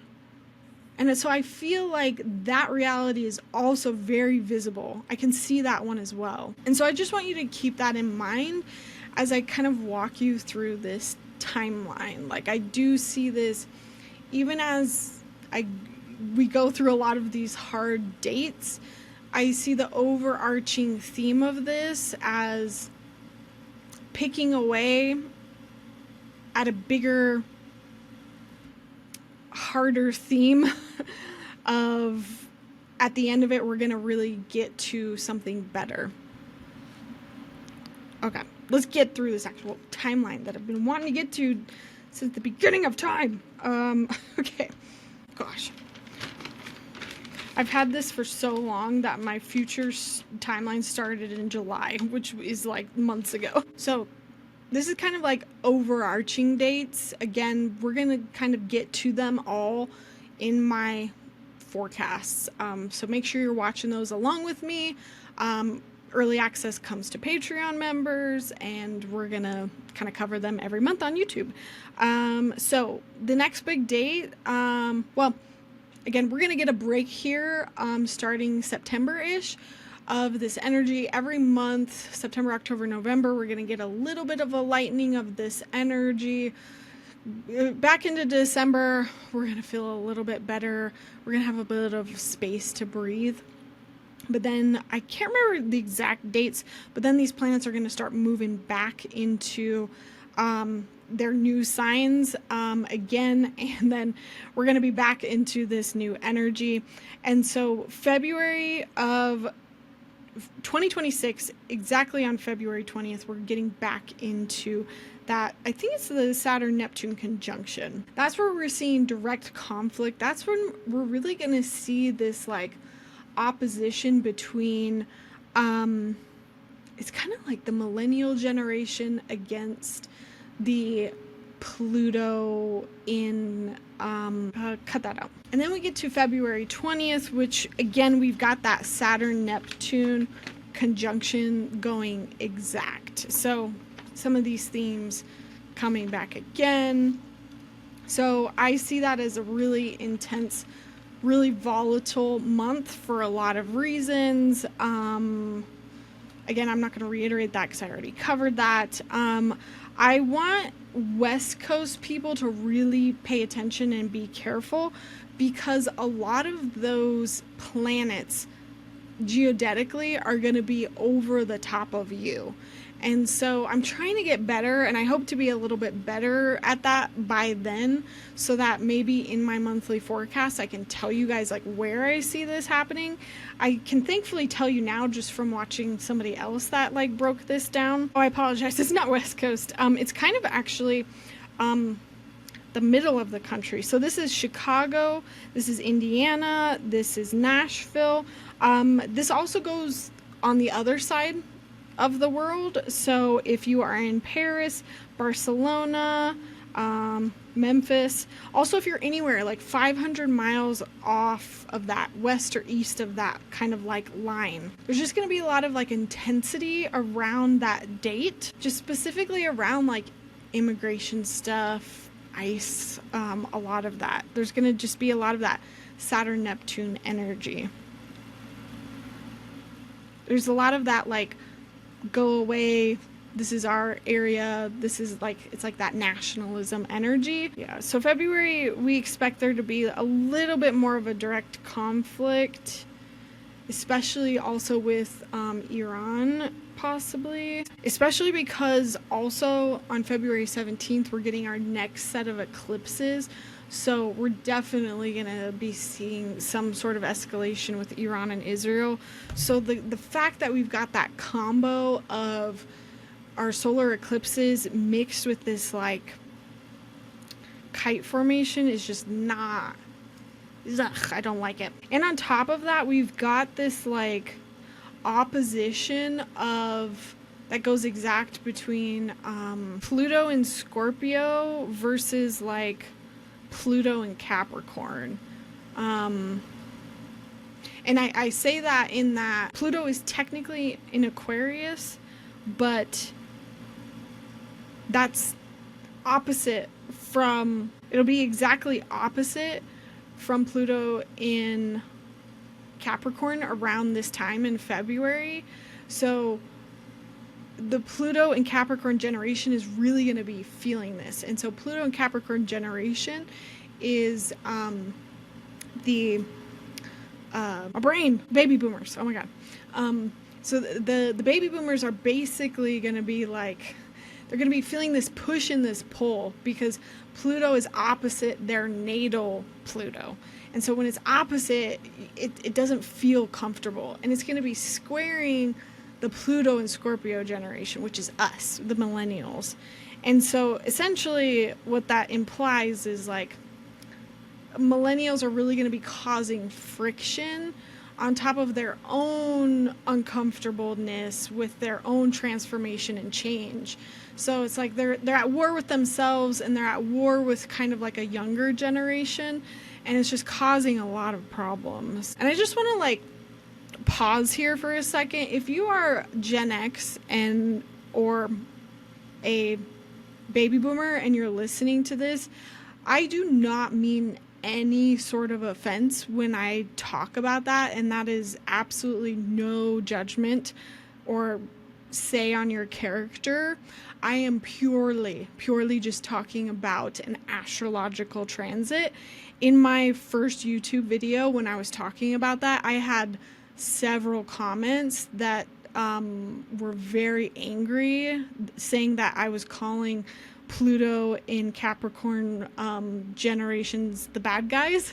And I went through and I watched my video several times, and I gave my video to ChatGPT and I said, did I say that? Did I come across as if I was like making Pluto in Capricorn baby boomer generation out to be the bad guys? And I don't think I did. I apologize if I did, but I was purely only talking about an upcoming transit. So just know that that is what I'm doing now. It is not a judgment on your character. It is just about a future event that is going to happen to a generation. You know if you are a good person. If you have to defend to me that you are a good person, I would question why you feel like you have to do that. I am not saying all Gen X or baby boomers are bad people. Okay? Okay. It is an astrological thing. And you know, just so I'm clear about this, there are planets that basically they move and they span over the course of a generation. And so Pluto moves kind of roughly about 19-20 years. And so you can kind of be born within, I mean, sometimes it's less because Pluto moves at a really weird angle. So like, for example, like Pluto and Scorpio people, I think we actually are like only a 12-year window. We're actually like the tiniest window of what Pluto can be. I think that's why baby boomers are actually so big, is you've got the biggest window, I think. Because Pluto, if you're watching me, Pluto, all of the planets actually move around the sun in the same direction. Pluto moves like up and down around the sun, so it takes a much different path. So it has like a weird path that it takes, and therefore it spends a little bit longer in some signs and a little bit shorter in other signs. But essentially what I'm trying to say is that Pluto is a generational planet, and so if you are born within, you know, a 20-year range of your fellow classmates of your fellow generation, you probably share the same Pluto sign as people born within a same year range as you. So people that I went to school with and we shared like the couple grade levels between us, we probably all were Pluto and Scorpio, right? So that's what I mean when I'm saying Pluto and Capricorn. It's not anything further than that. Okay. Done. And because this is my podcast and I can say what I want, for those of you who I know are not going to get triggered, the fact that these people came after me when I know I didn't say anything, getting triggered just proves to me that they are the most sensitive and triggered generation out there. Oh my God. Making up things that I didn't even say. I feel like y'all, like, I've been on the internet for so long and I used to be so placating of trolls. And I've just like switched into like, don't mess with me anymore. I will fight you back in my comments now. I don't know if that's a good thing or a bad thing, but I don't take shit anymore. If you're gonna like be mean, I will call you out respectfully. I mean, I don't engage with every troll by any means. I will just block and delete the ridiculous ones. But okay, where was I? I got off track. So that, yeah, the millennial thing, that's like February. So just know that you might see that literally happening between like that generation, like old versus young, probably. And I feel like I'm seeing that mostly between like just socially, you know, the old fight, or not old, but like the younger generations standing up and saying we don't like this, or like I don't know, cut all that out, just keep the part about you might see that literally. Okay, and then we come to July 2026. So we are in the thick of this. We are past whatever this February thing is. I feel like there's a big event. Maybe not a big event. Maybe it's just an event that's stressful and icky. Maybe the Pope speaks about it, is my guess now. I'm calling that, maybe.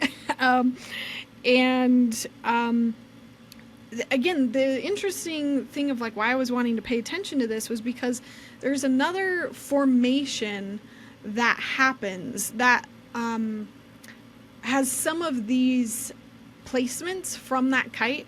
Not all of them. It has the Saturn and Neptune in Aries, and it has the Pluto in Aquarius, but it has Jupiter in Leo, so it's another one I want to pay attention to.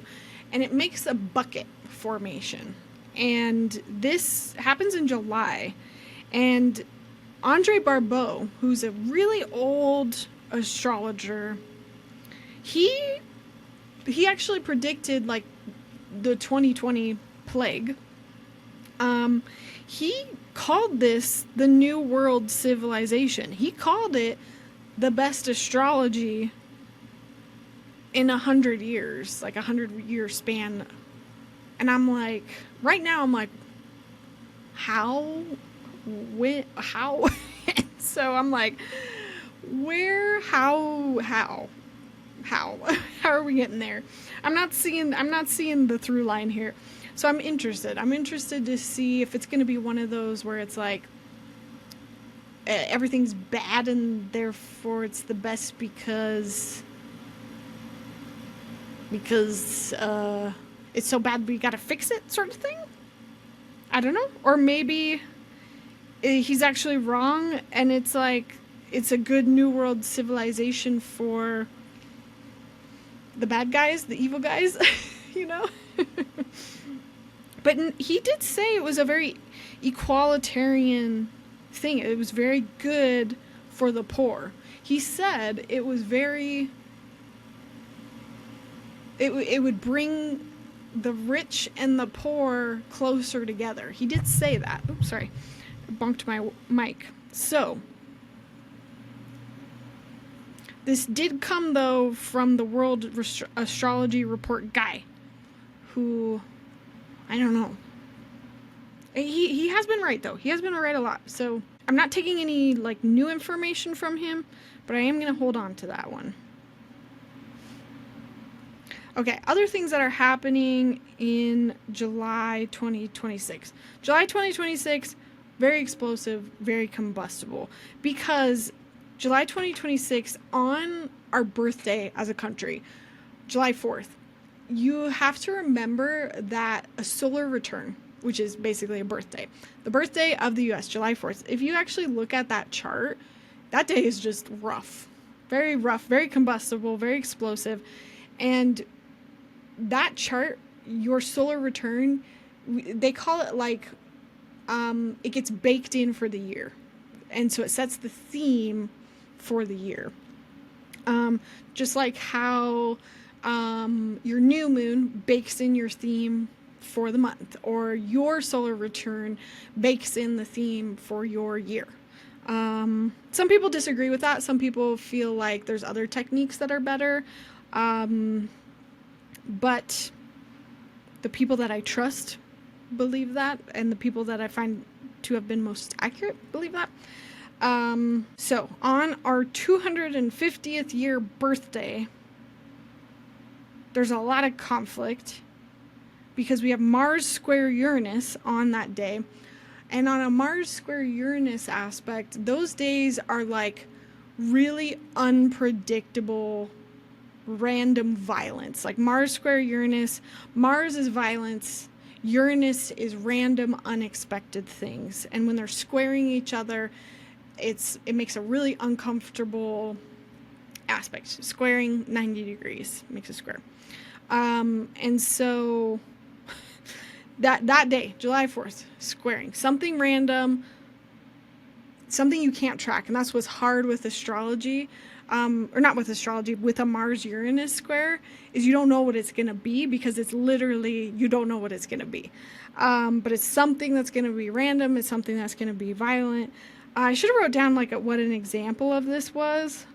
I feel like what it's been in the past though is like somebody driving a car into a crowd, or I feel like when that Tesla car blew up outside of the Trump Tower, that was like a Mars Uranus. Point being, it's random, you don't know what it is, it's violent, and it makes no sense too. It's just like, why would anybody do that? Like there's no point to it. So that happens on our birthday, so that's baked into the chart. So that kind of sets the tone for the year. So that means 2026 to 2027, random violent things might be happening all year in the US. West Coast, I want you to keep more of an eye out for that, because Uranus is mostly over by you guys right now. That is why LA, Portland, that is why you guys are experiencing everything the most intense right now, is because Uranus is literally over the top of you guys geodetically. That is why everything is more intense. Come, I feel like the end of 2033, it starts to float closer and closer towards the east. And so it's going to be like over me in Denver, I think, by 2033. So just know that like anybody between West Coast to Denver, you're going to start to feel that, again, 500 miles off between now and then. I'm hoping to learn that sooner rather than later so I can share that with you guys. Yeah, and that's what it is. And then it's on that East Coast, everybody else that I've been talking about with like Memphis, Nashville, it's the Saturn-Neptune conjunction line that you guys have going on over there on the East. And so you guys are dealing a little bit more with like immigration, nationalism, like whose area is this, whose area is not this. It's like borders and disillusion of borders. And that's also happening in Paris and Barcelona, interestingly enough, because that line still goes through the rest of the world. We're not the only ones here. So they might be experiencing that as well. All right, and then we come to July 2027, our birth date.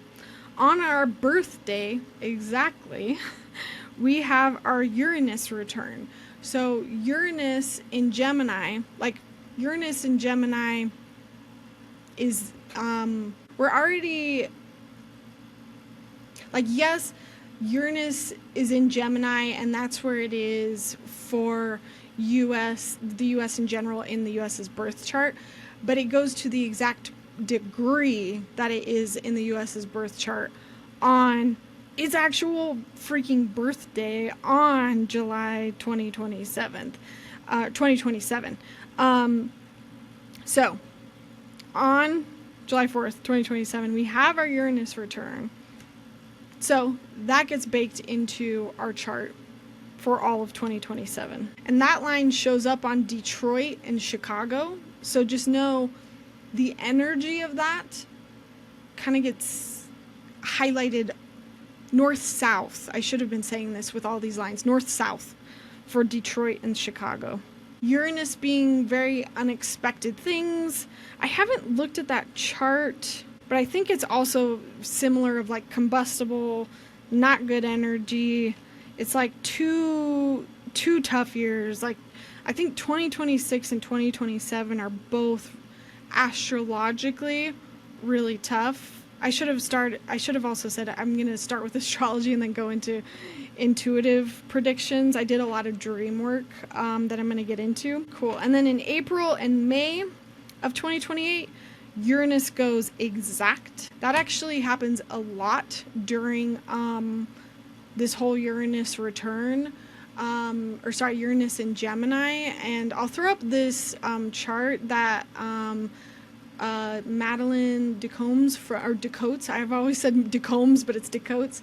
And she puts up these resources for people to use on honeycomb.com. And I would highly recommend her journals. This is the journal that I use for all of my stuff. I'm going to get it again for my next year. I'm going to save these for all of my recording purposes. But whenever these go exact, it's like we are getting the epitome of Uranus and Gemini energy. And it's like the fact that this is going exact so many times, it's like we're gonna get that Uranus and Gemini like techie, transportation-y, super tech craziness. And I went over like what a lot of people are guessing that's going to look like in my July 2025 forecast. I don't want to reiterate all that here. But just very technology, transportation, future-y stuff. And then basically 2028, and then basically on the birthday, on the US's birthday in 2028, we've got another Mars-Uranus conjunction on our solar return. It's not a square, it's a conjunction, which means they're sitting right on top of each other. So it's like a mixture of the two energies. So again, it's just like, it's so volatile. 2026, 2027, 2028. I didn't like hearing that either the first time that I heard it. You can choose to ignore it. Okay. You know, I want to follow that up though with the dream work that I did, because I think that's super important, because that's the astrology stuff. And the astrology stuff is very analytical, it's very hard numbery. I did a very generic overview, and I kind of just gave you the most dramatic hard stuff and none of the positive stuff. And there can be a lot of positives within that. I did how many nights? I think I want to say like 9 to 10 nights of dream work, asking various questions about the next 8 years of all of this. And I want to share that with you next, because I think my approach is not just astrological, it's also intuitive. And I'm going to take a quick break. It won't be a quick break for you, but I'm going to go do that. And then I'm going to come back and break that down. Hey everybody, welcome back. I've been recording for 30 minutes and I realized my mic was muted. I have to start all over again. I was on a break. I had a great sandwich. I was recording and now I'm going to start over. Oh, all right. You'd think Mercury was still in retrograde, but it's not. I guess this works because now I'll be a little bit more succinct this time. Okay, getting into my dream work. My dream work is available on the Psychic Development Society. It is basically like a dissertation, so you are welcome to read it in its entirety. I'm not going to go through it in its entirety because it's just so long. And this is the reason why I wanted to do this was because I just wanted intuitive input. And I chose dream work because it is a place that I can get the most unbiased information intuitively. Like when I am dreaming, I don't have control over what's happening. I'm not very good at lucid dreaming, like ever. I have to be a really, really good, like on point dreamer to even get to lucid dreaming. I'm not there yet, but I basically go to bed on time. My kids sleep through the night and I sleep long enough that I'm able to get my dreams, remember my dreams. And I have a process of like remembering my dreams in the morning, holding really still, outlining my dreams in my head, not moving, and then bullet pointing them in my phone very quickly. And then after I've bullet pointed them, I go back and fill in like the in between. There's a lot of techniques that you can remember. I cover those all in my dreaming series on YouTube. I highly recommend watching that. I also cover a lot of techniques on how to decode your dreams. I have like my favorites that I do. There's a lot of different ways that you can do it. My favorite way is honestly just replacing the words. You identify like the keywords in your dreams, and then you replace it with a different word, and then you rewrite it and then kind of read it as a whole new dream. But there's other techniques, and you can definitely check that out. So I'll throw that up on the society. It is totally free to join. You can read through it. I'll kind of do like a brief analysis at the top, and then you are more than welcome to read through the full dreams. I think to really get the full impact and understanding of them, you kind of have to read through them. I'll put the full dream, and then I'll put my more in-depth analysis, and it's only like a paragraph after each dream, because there's a lot more to these dreams than I'm just kind of giving you here. And I think it's important, if you want to know some of the intuitive hits that I'm getting around it, to really like dive into it. So some of the questions that I asked were, what is the outcome and resolution of Trump's administration? So specifically when Trump's in office, like what is his time and like the resolution of that time? And then what comes after his time? And then I asked, what will the entirety of the Uranus and Gemini transit be like in the US, which is 2026 to 2033. And then I asked if there was anything that I'm missing about either, like Uranus and Gemini or Trump's administration, because I realized maybe I needed to open up to anything else that's coming through. And then I asked about that Kite astrology formation, because technically it was before then, and I wanted to see maybe if I could guess what was coming through ahead of time. I also asked if JD Vance was a mole. It's a theory that I've had. I don't know if I'm right on it. It's definitely way less of a theory than my theory about the election, but it's just a thought I've had. And then I asked, what will the US be like after 2033? And then I asked last night, how will we know that things are turning around? How will we know that things are getting better and the tide is turning? And I will say that these dreams, I was hoping for a little bit more hope and I didn't get as much hope as I wanted. And that's how I know my bias is not in here, because my bias wants to give hope and this is not exactly that. So just briefly on all of these, so for the what is the outcome and resolution of Trump's administration, that dream, essentially it actually came out to be about women's rights, which I was really surprised about, because that's not something I would have assumed or said. If you asked me logically, I would have been like, oh, it's about this.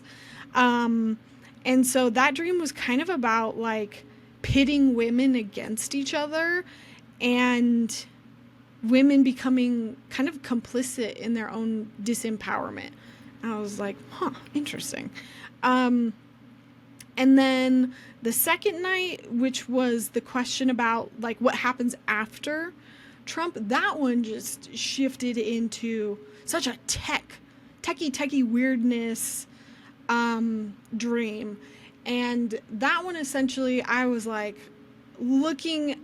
busting into an office, and I was looking at a computer screen, and there was layers and layers of satellites, and I knew those satellites were on the screen but they were also above me. Oh, and I'm just now remembering that I said that I told the people in the dream that you could see them on August 20th or August 21st. Like I literally in the dream remembered saying that on those dates. So maybe you can't actually see them, but maybe around those dates there's something in the news about them. There's something about those dates that have relevance to that. There's something about those dates. August like 20th, 21st of like this year, I think. But I knew that whoever was in this office, they had control over these like surveillances. It was like a business. And they had control over this like a game. And they could control what was in the sky. And it was just kind of like this overall idea of like corporations had surveillance and it was like commoditized basically. But there was a little bit of hope in that one because there was somebody on the inside that was helping to expose this. So that one is worth like checking out for that reason. Okay. And then the third night I asked, that one was like what happens as like Uranus and Gemini as a whole. That dream was just like very positive, very happy. Everyone coming together. It was like a big party, but it was kind of like a very orderly party concert. And I was commingling with like, I was in an Uber and I was like drinking and having fun with like my husband, but also a Latina girl. And I find the Latina girl very interesting because I immediately went to like ICE and the fact that she was safe and happy. I was thinking like maybe the ICE and the immigrant, that whole situation, like maybe it's okay. And so I woke up and I was like, that just feels too good to be true. Like my logical brain wants to be like, that doesn't sound like that could be correct. But that's what I got. That same night, same question, Uranus and Gemini. This one was a little bit more personal to me, but I still felt like I should throw it in there. This one was just like essentially, I was in like a resort. I'm with my kids, and it's like a resort / like yacht, and I'm just trying to get my kids food, like a plate of food. It's like a party. And I got the plate of food and I'm trying to get them a seat, and my kid is like falling down, like there's a dangerous like slide, and Ellen DeGeneres was there, who I kind of see as like sketchy, questionable, but also popular and once cool. Anyways, and the whole dream, I was just trying to like find her a seat, couldn't find my kids a seat, and finally found them a seat really far away from the party. I was disappointed. It's not what I wanted.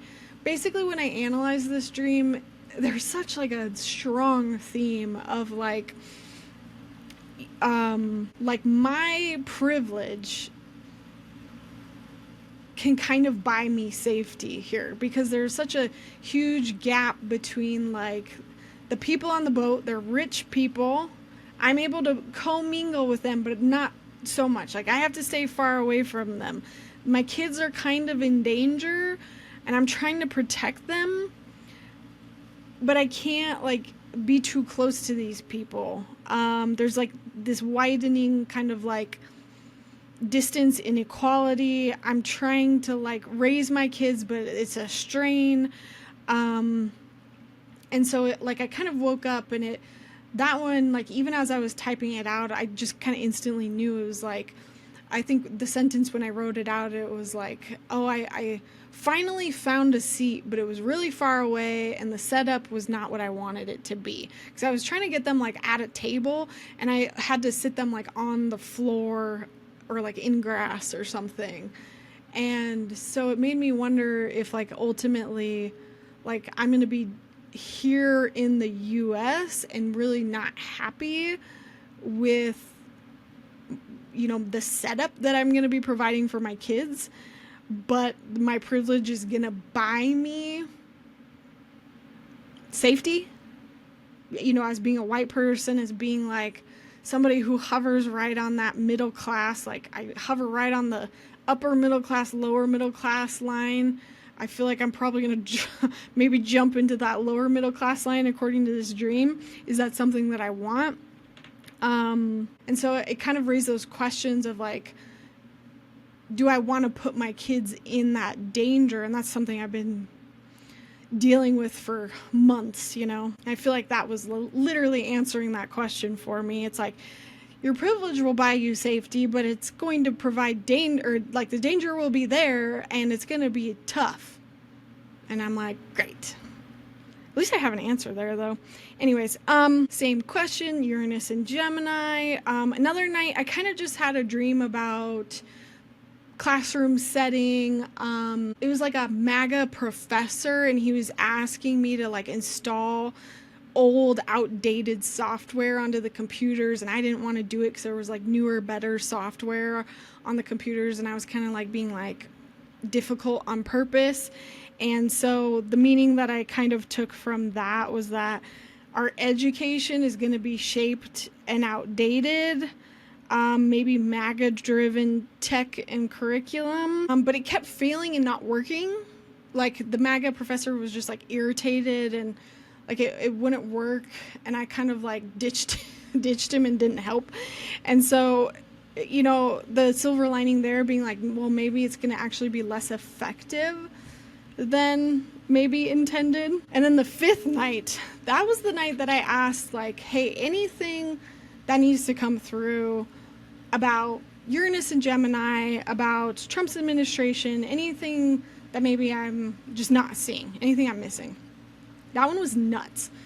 It was like a movie. I was watching, it was one of those dreams where you like remember every move that you make, you know, everything that you were doing.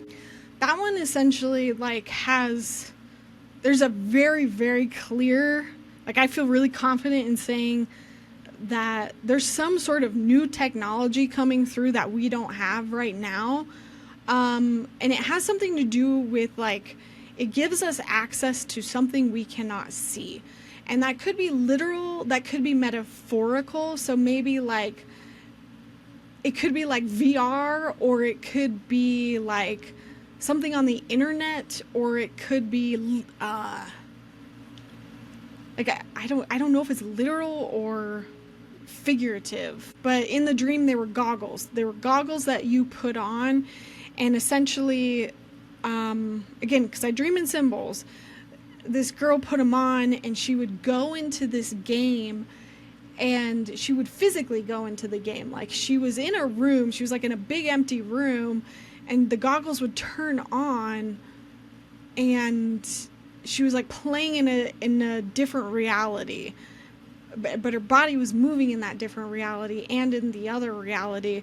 And essentially she became so adapted to this game that she was just like a pro at it, and it was kind of making her manic and crazy and like mentally just unstable. And she was like adapting the goggles and adapting to it, like to the point where like she was like a superhuman essentially. Again, don't take this literally, please. Please, this is not, I don't think this is literal. There's some people out there that I think take things way too literally, and run with it and are like, the psychic said this. I'm not saying that at all. And what happened in the dream?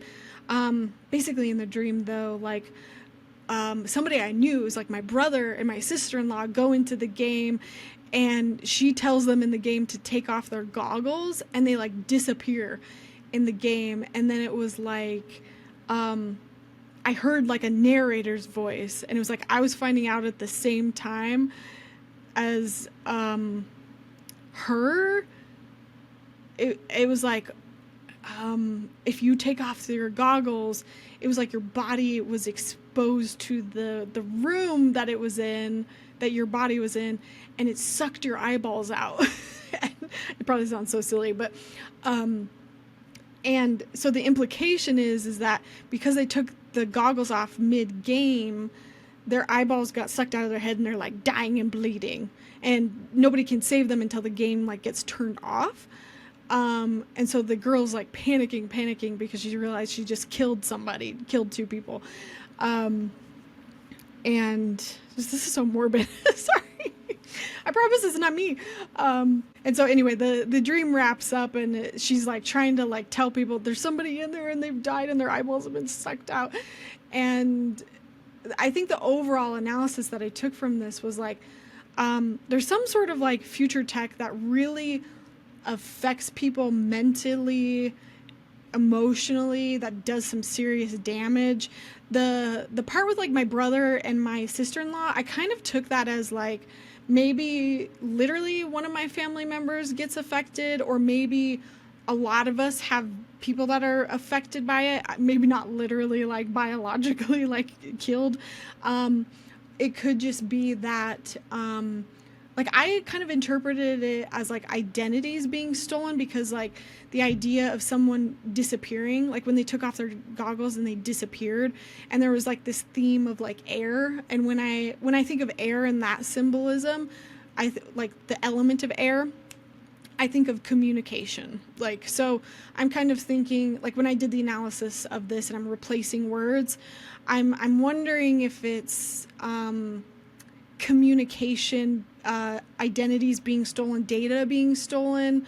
And so essentially I came out of this kind of wondering, and a little bit fearful of like everyone's data essentially. And so I had already like picked up a couple intuitive hits like pre this dream about like really feeling like people needed to protect their online stuff. And I've felt several times like I've needed to do that, and I hadn't taken the time to like really research that. And so I really did that recently, and so I'm just share that really quick with you now. The best way you can take like extra precautions online is mostly like password protection. So like paying for just like an online password, like I don't know what they're called, but just like they help you make sure your passwords don't get out there and you keep them random. And a lot of it is that, and a lot of that is also just like internet safety, of just making sure that you don't accidentally give away your information. Because when I did a lot of research, it said that most of like identity or data getting stolen is you like purposely or accidentally giving away your data to like scams.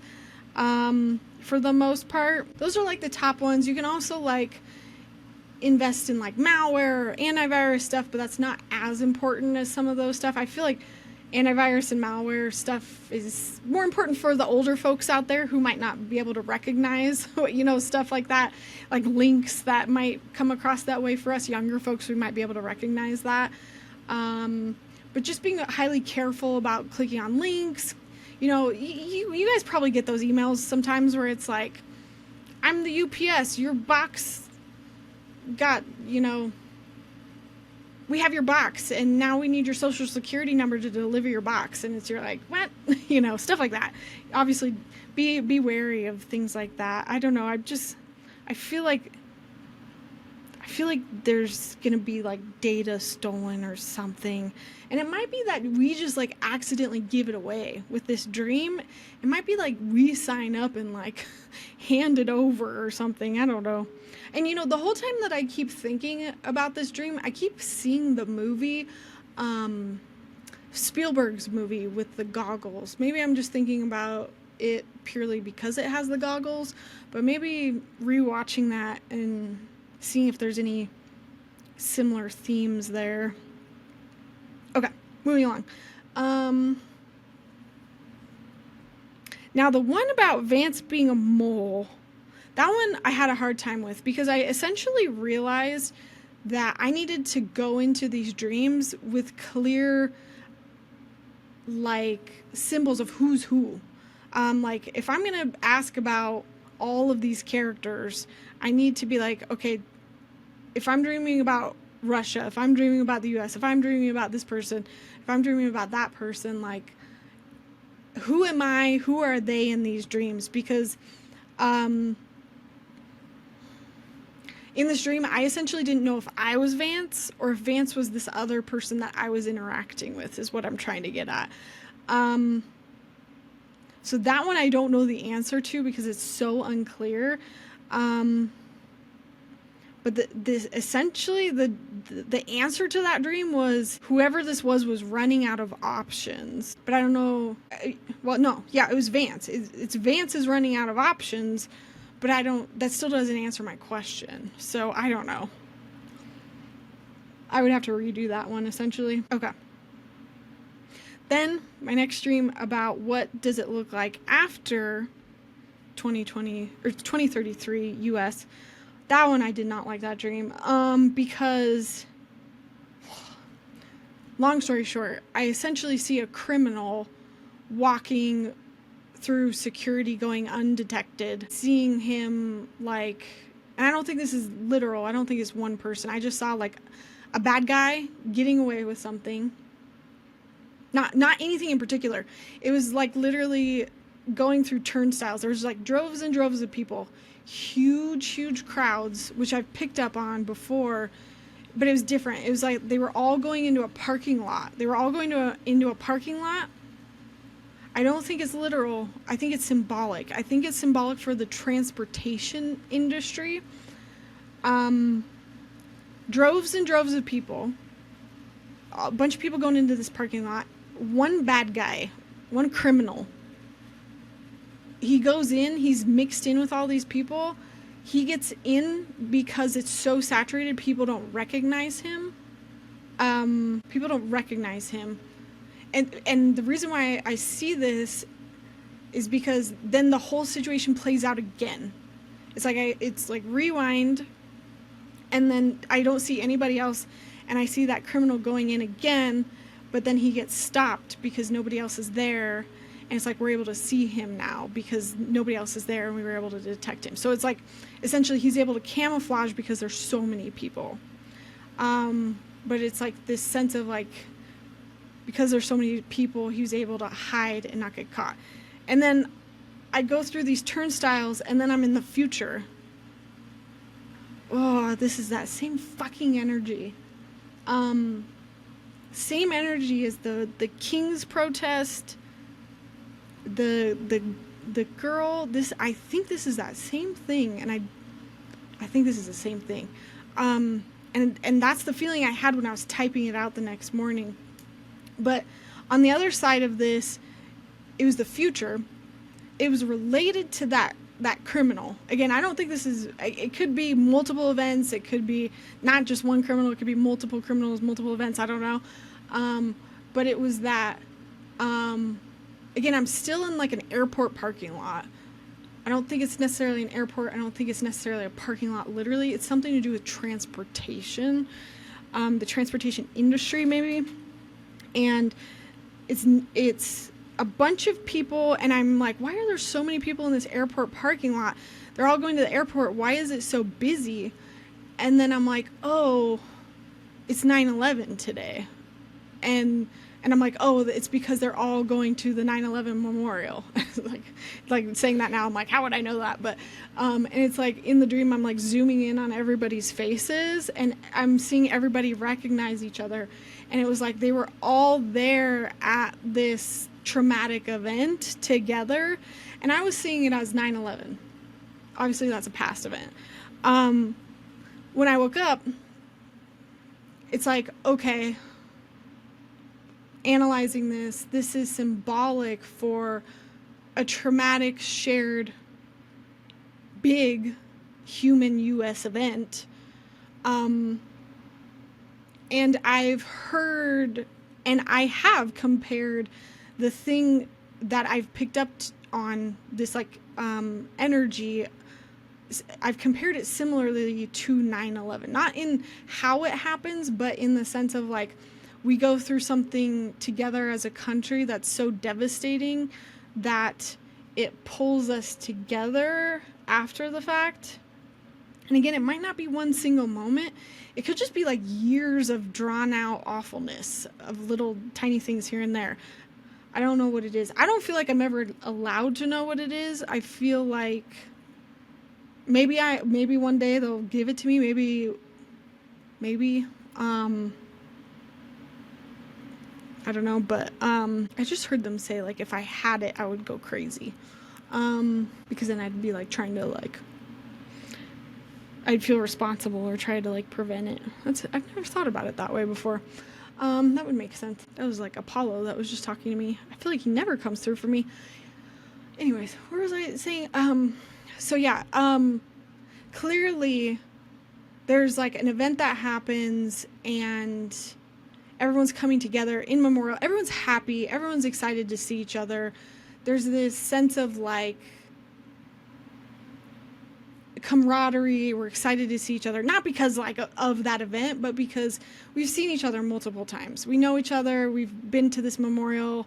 We're friends. We're buddies. It's been many, many years. And so like when I'm writing this dream down, it's like, okay, the prompt is what's after 2033. It's like clearly some sort of huge transportation crisis followed by national unity and memorializing. And then there's like one other dream about like knives and pointy objects, which kind of gave me like pressure cooker vibes. Essentially gave me the energy of kind of our, I couldn't tell if it was that maybe gun control was actually going to get pulled back. I felt like it was actually. At first I thought it was that like guns were going to get used against each other within the US. I mean, that's already happening. But I think the message is actually that we're going to have more gun control after the fact. Okay. And then my very last one, which was my dream last night. And that dream I asked what's the turning point? Like, how do we know, like, what's the first signs that the tide has turned towards moving to a better future?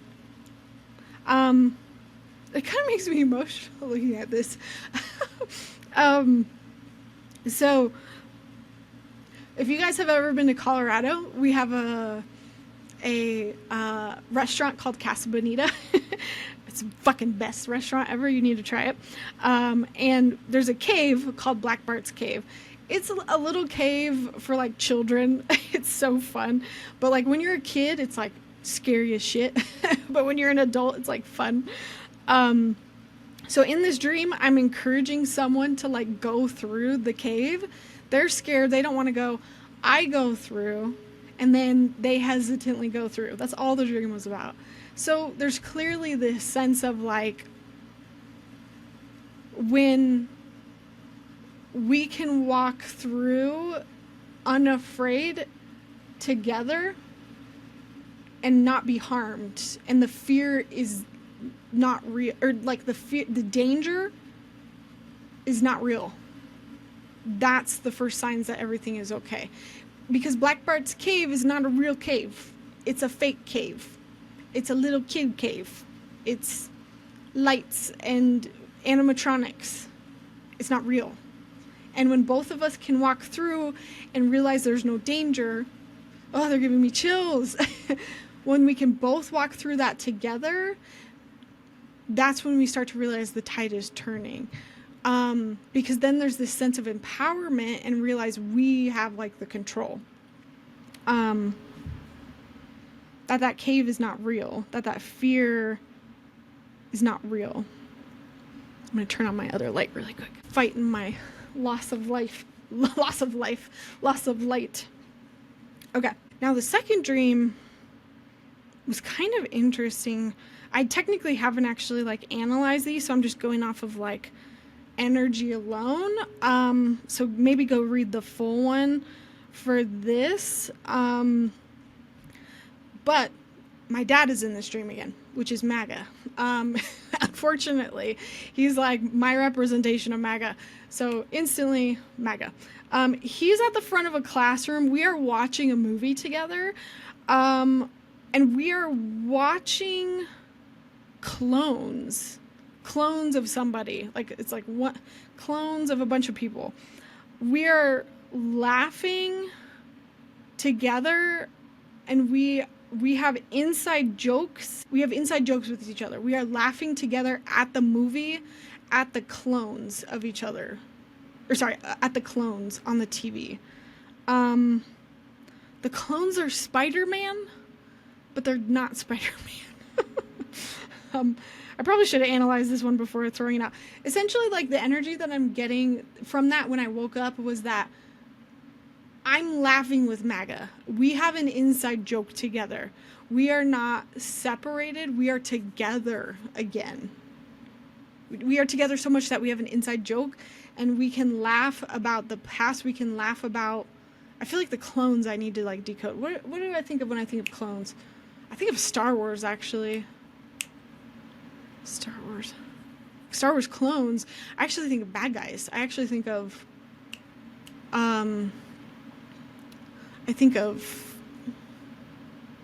Star Wars bad guys. And I think of, and when I think of clones too, I do think of that, like, robotic kind of, like, following orders, and so I part of me wonders if it's like, haha, we're laughing at, the fact that, like, I don't think it's like laughing at the fact that, like, we were brainwashed. I don't think that's, like, a possibility, but maybe they're laughing at the bad guys together, maybe. So yeah, signs that the tide are turning, those two things. The next thing, I do have a couple more prompts. I'm going to keep going with this because I'm having fun. So feel free to jump on the society, see where I'm going with this. I'll probably make a different post so you can see. And maybe I'll make it separate. But those are my dreams. I hope that those kind of have enlightened you and maybe added a little bit more perspective than just the astrology. I did try to, like, I gave my whole entire document to ChatGPT. You can see my analysis of it. But I gave it to ChatGPT just because I was curious on an outside opinion, and feel free, I would love for you all to read it. And the great thing about the society is you can comment on it yourself, and you tell me the themes that you see, because even as you're listening, you're probably picking up intuitive hits about it yourself. And you might be like, oh my gosh, I'm thinking of this event, or this happened over here. Please, like, drop it. Even if you're listening to this years from now, like, let me know. But I threw it at ChatGPT because I was like, ChatGPT recognizes patterns. It looks for things. It analyzes things. I'm curious what it sees with all of this. So I said, look at all of this. I'm curious what themes you see based on my analysis. Like, what's the through line here? And it kind of gave me a breakdown of persistent systems of control. Even when the face of power changes, there's underlying structures that remain. Surveillance, technology, and manipulation. There's a consistent backdrop of advanced or emerging tech being used to shape reality, which sounds very Uranus and Gemini. Social uniformity versus authenticity. ChatGPT said you repeatedly return to imagery of people conforming to a controlled identity and the hope that authenticity can break through. Inequality and protected privilege, showing a widening gap between those two. Institutional influence over knowledge. Transportation as a flashpoint. Several dreams cluster around transportation imagery. Planes, airports, parking lots, ships, vehicles. And that surprised me. And again, that might not be literal. When I think of those things, again, I have to go symbolically. Planes, airports, parking lots, ships, vehicles. I mean, when I think of that, though, it boils down to getting from A to B. Transportation, like, when I think of a car, I mean, I think of getting it from A to B. I think of my car. When I think of a plane, I think of a plane. So I don't know. It could be very literal. I do want to end this with saying I do feel like these dreams did reflect a bias that I have, because a lot of these dreams did seem to align with Uranus and Gemini and what I know about Uranus and Gemini. A lot of these things reflect my opinions and my morals. So my bias can still be in there. And so I just want to throw it out there. This could be my subconscious analyzing and processing. There's a bug right there, sorry. This could be my subconscious just analyzing and processing the little traumas that I'm going through right now, and maybe manifesting what I'm worried about. So please, again, remember your own discernment, trust your own gut. I always say, like, as you're listening to me, if I said something and you're just like, that feels wrong, I don't think that's going to happen, trust that, Okay, for the sake of time, I'm going to leave my Vance Lenormand reading for the next one, because I got 20 minutes left. I also wanted to give a shout out to Kofi. Thank you so much. He listened to my last podcast, I think like within 30 minutes of me putting it up, and he sent me some great resources, because I was essentially asking the question in the last podcast of like, what defines like a civil war? And he kind of sent me some great resources around like what that looks like. And he sent me a book by Barbara F. Walter, just kind of sharing that if anyone else was curious about it. And she kind of defined civil war as not like huge formations of people like fighting each other. She kind of has like a bullet point list of what she deems as like technically a civil war. Let me just pull that up again. So the conflict has to be internal,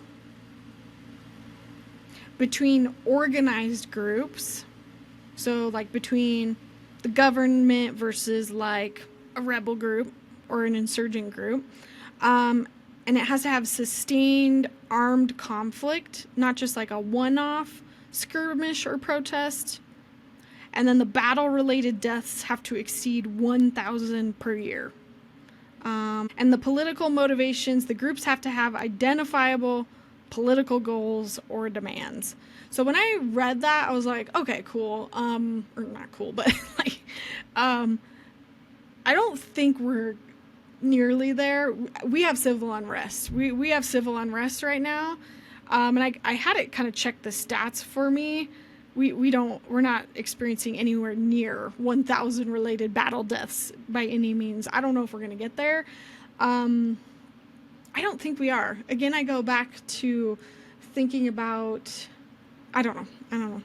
I just go back to thinking about the World Astrology report, and him talking about the waning phase or that waxing phase. It just keeps getting put in my brain, and I'm like, I don't feel like we're going to go there. It feels more like that. I wonder if we just are going to get restructured and then turned into more of like a corporate, divvied up kind of like state system. I honestly, like, I see so many different versions of the future right now that I don't really know which one is going to land. And I have a video that should be coming up here soon about the future and how I see the future working. So that might be a good one to watch on YouTube, because I kind of talk about how future information comes to psychics and how that works, because you usually pick up on what's the strongest. And sometimes there's not necessarily one that's the strongest at a current point in time. And so it's like I'm trying to pick up on what's the strongest.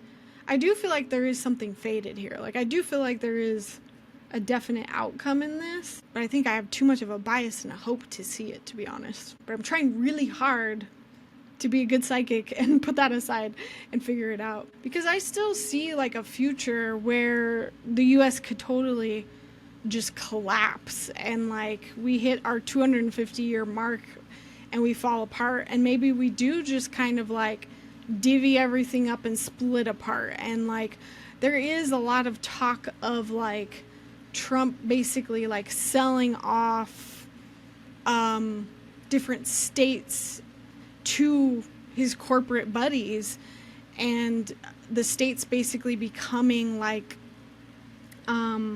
forgive me, I don't know like the correct terminology on this, but basically the states becoming kind of like pieces of like things that you own, essentially, like self-governing bodies.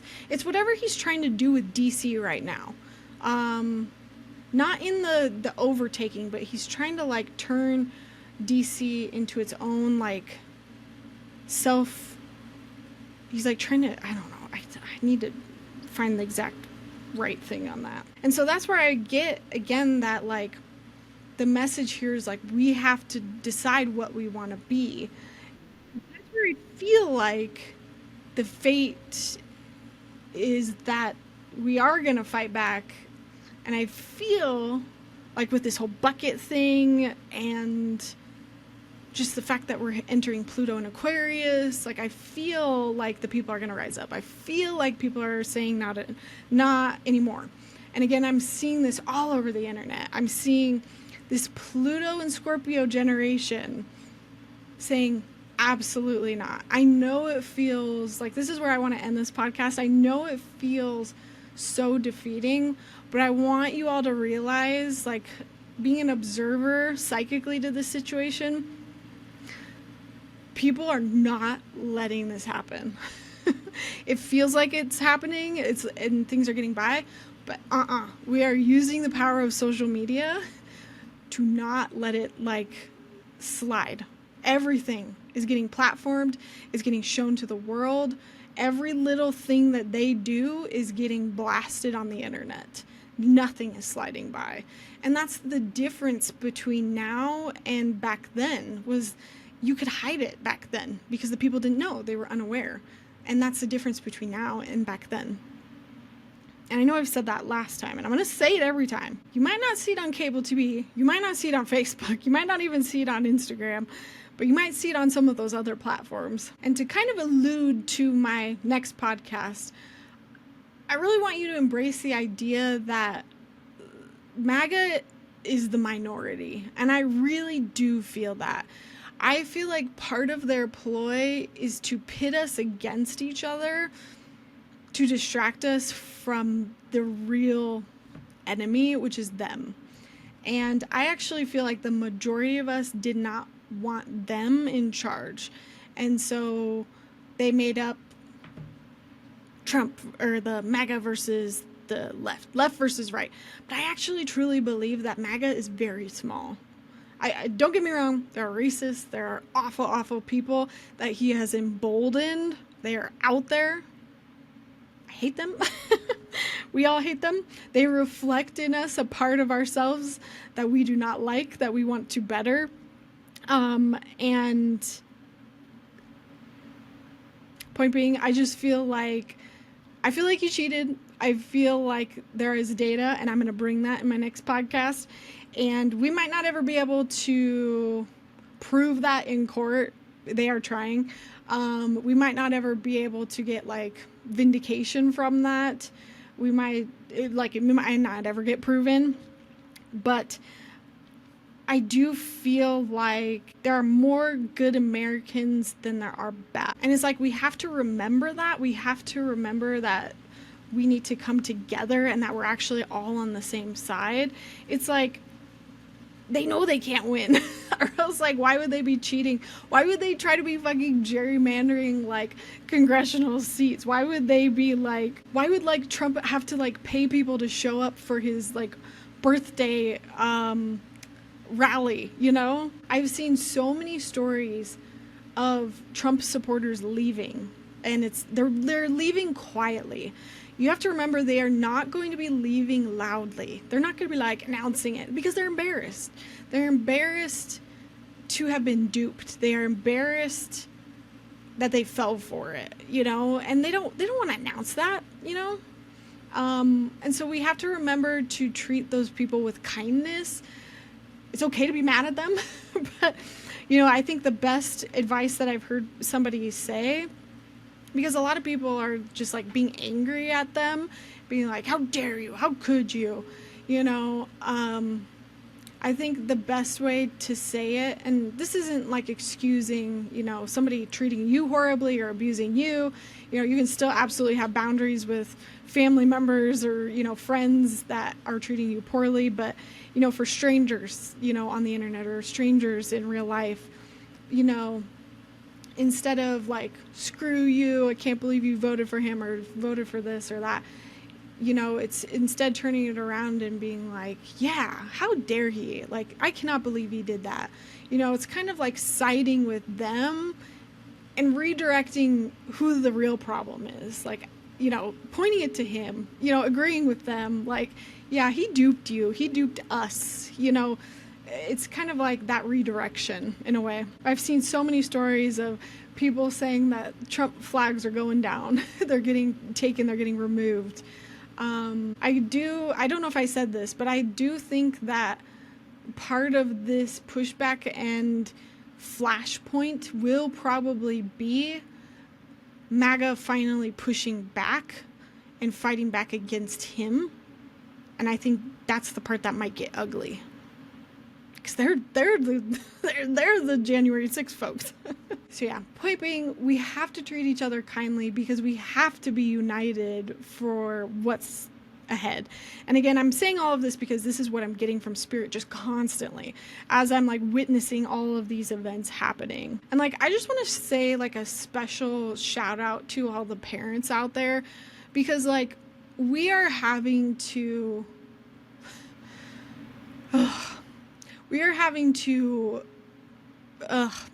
like do bath time and deal with this nonsense. We are having to do school and deal with this. We are having to show up and do bedtime, and we are having to you are having to work through the normal day to day of taking care of a normal human.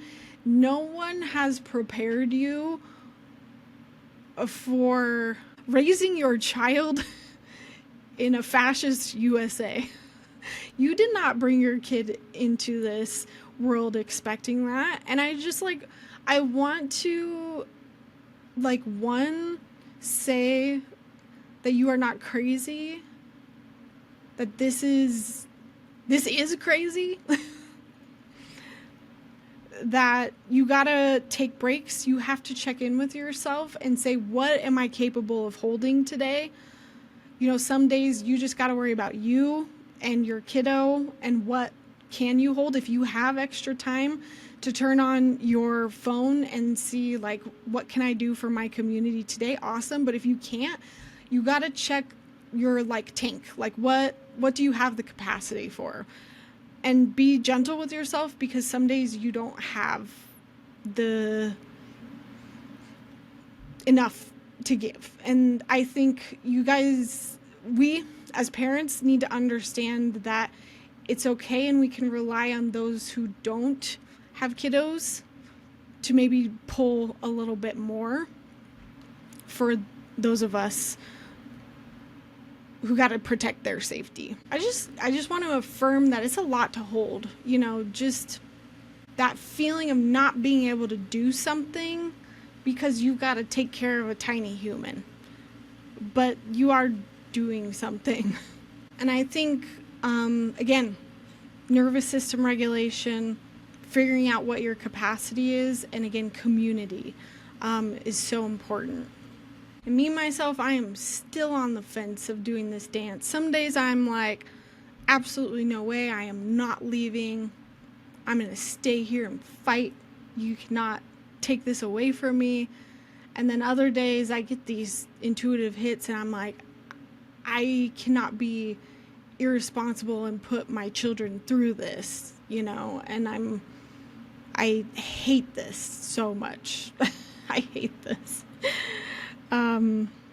If I didn't have kids, I'd be like, F it all. I'm here. I'm out in the streets every day. Like, that's me. But when you have littles, it's such a different story. So special shout out to the parents. You're doing your best. Remember to take care of yourselves. And for everybody else, I thought of this affirmation, and I just want to leave everybody with this today. This was an affirmation that I was just using like anytime I was feeling depressed or anxious or just down about life. And I think this is a good one to bring back for all of this nonsense. And this one, just ask the universe, show me how it gets better. And this is something you can repeat every night, every day. Show me how it gets better. Anytime that you're feeling stressed about what is going on, actively pay attention to those signs from the universe. And maybe you'll start to get little downloads, little hits, little signs from the universe. And maybe you will start to pick up your own information on how things will start to get better. I just want to end this podcast here. This is probably the long ass fucking podcast. Sorry. I have been recording for a very long time. But that's what podcasts are for, right? You can take as long as you want to listen. You can pause all you want. Take as many sessions as you need. This clip, I wanted to end with this because I saw this clip in, I don't know when, but it was sometime in Trump's first term. I didn't see it. No, I sought it out. When Trump was first in office, I was watching A Bug's Life because that's what I do. I watch Disney movies pre-kids, and I was watching A Bug's Life. And it's that classic scene where Hopper is talking to the other grasshoppers about, we can't let the ants stand up to us because then they're all going to stand up to us. And I remember having an out-of-body moment and being like, that is what is going to happen with Trump. That is what is going to happen, and that is something we need to remember. And I don't know what I did with that. I felt like I took a clip of it. I don't know if I shared it somewhere. I don't know if I wrote it down. I don't know what I did with it. But I just remembered that clip being so important. And a couple months ago, that clip went viral everywhere. That sound went viral everywhere. I'm sure you all saw it. And so to see that come back and it be this viral moment and everybody sharing it on like protest videos, that was just like years later. I was like, whoa, it was just an affirmative hit for me that, again, I was picking up on something years ago, but also another sign that that message is very important now. So hopefully they don't flag me for not putting this in, but thank you all for listening. Thank you all for being with me. Remember to rate the podcast, follow me to make sure you don't miss out on anything more. Let me know what you thought. Feel free to leave a comment, and I will see you in the next one. Say, let's pretend this grain is a puny little ant. Did that hurt? Nope. Well, how about this one? Are you kidding? Well, how about this?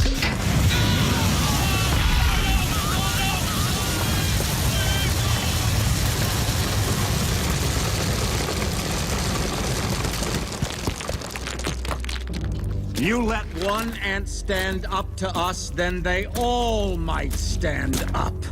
Those puny little ants outnumber us 100 to 1. And if they ever figure that out, there goes our way of life. It's not about food. It's about keeping those ants in line.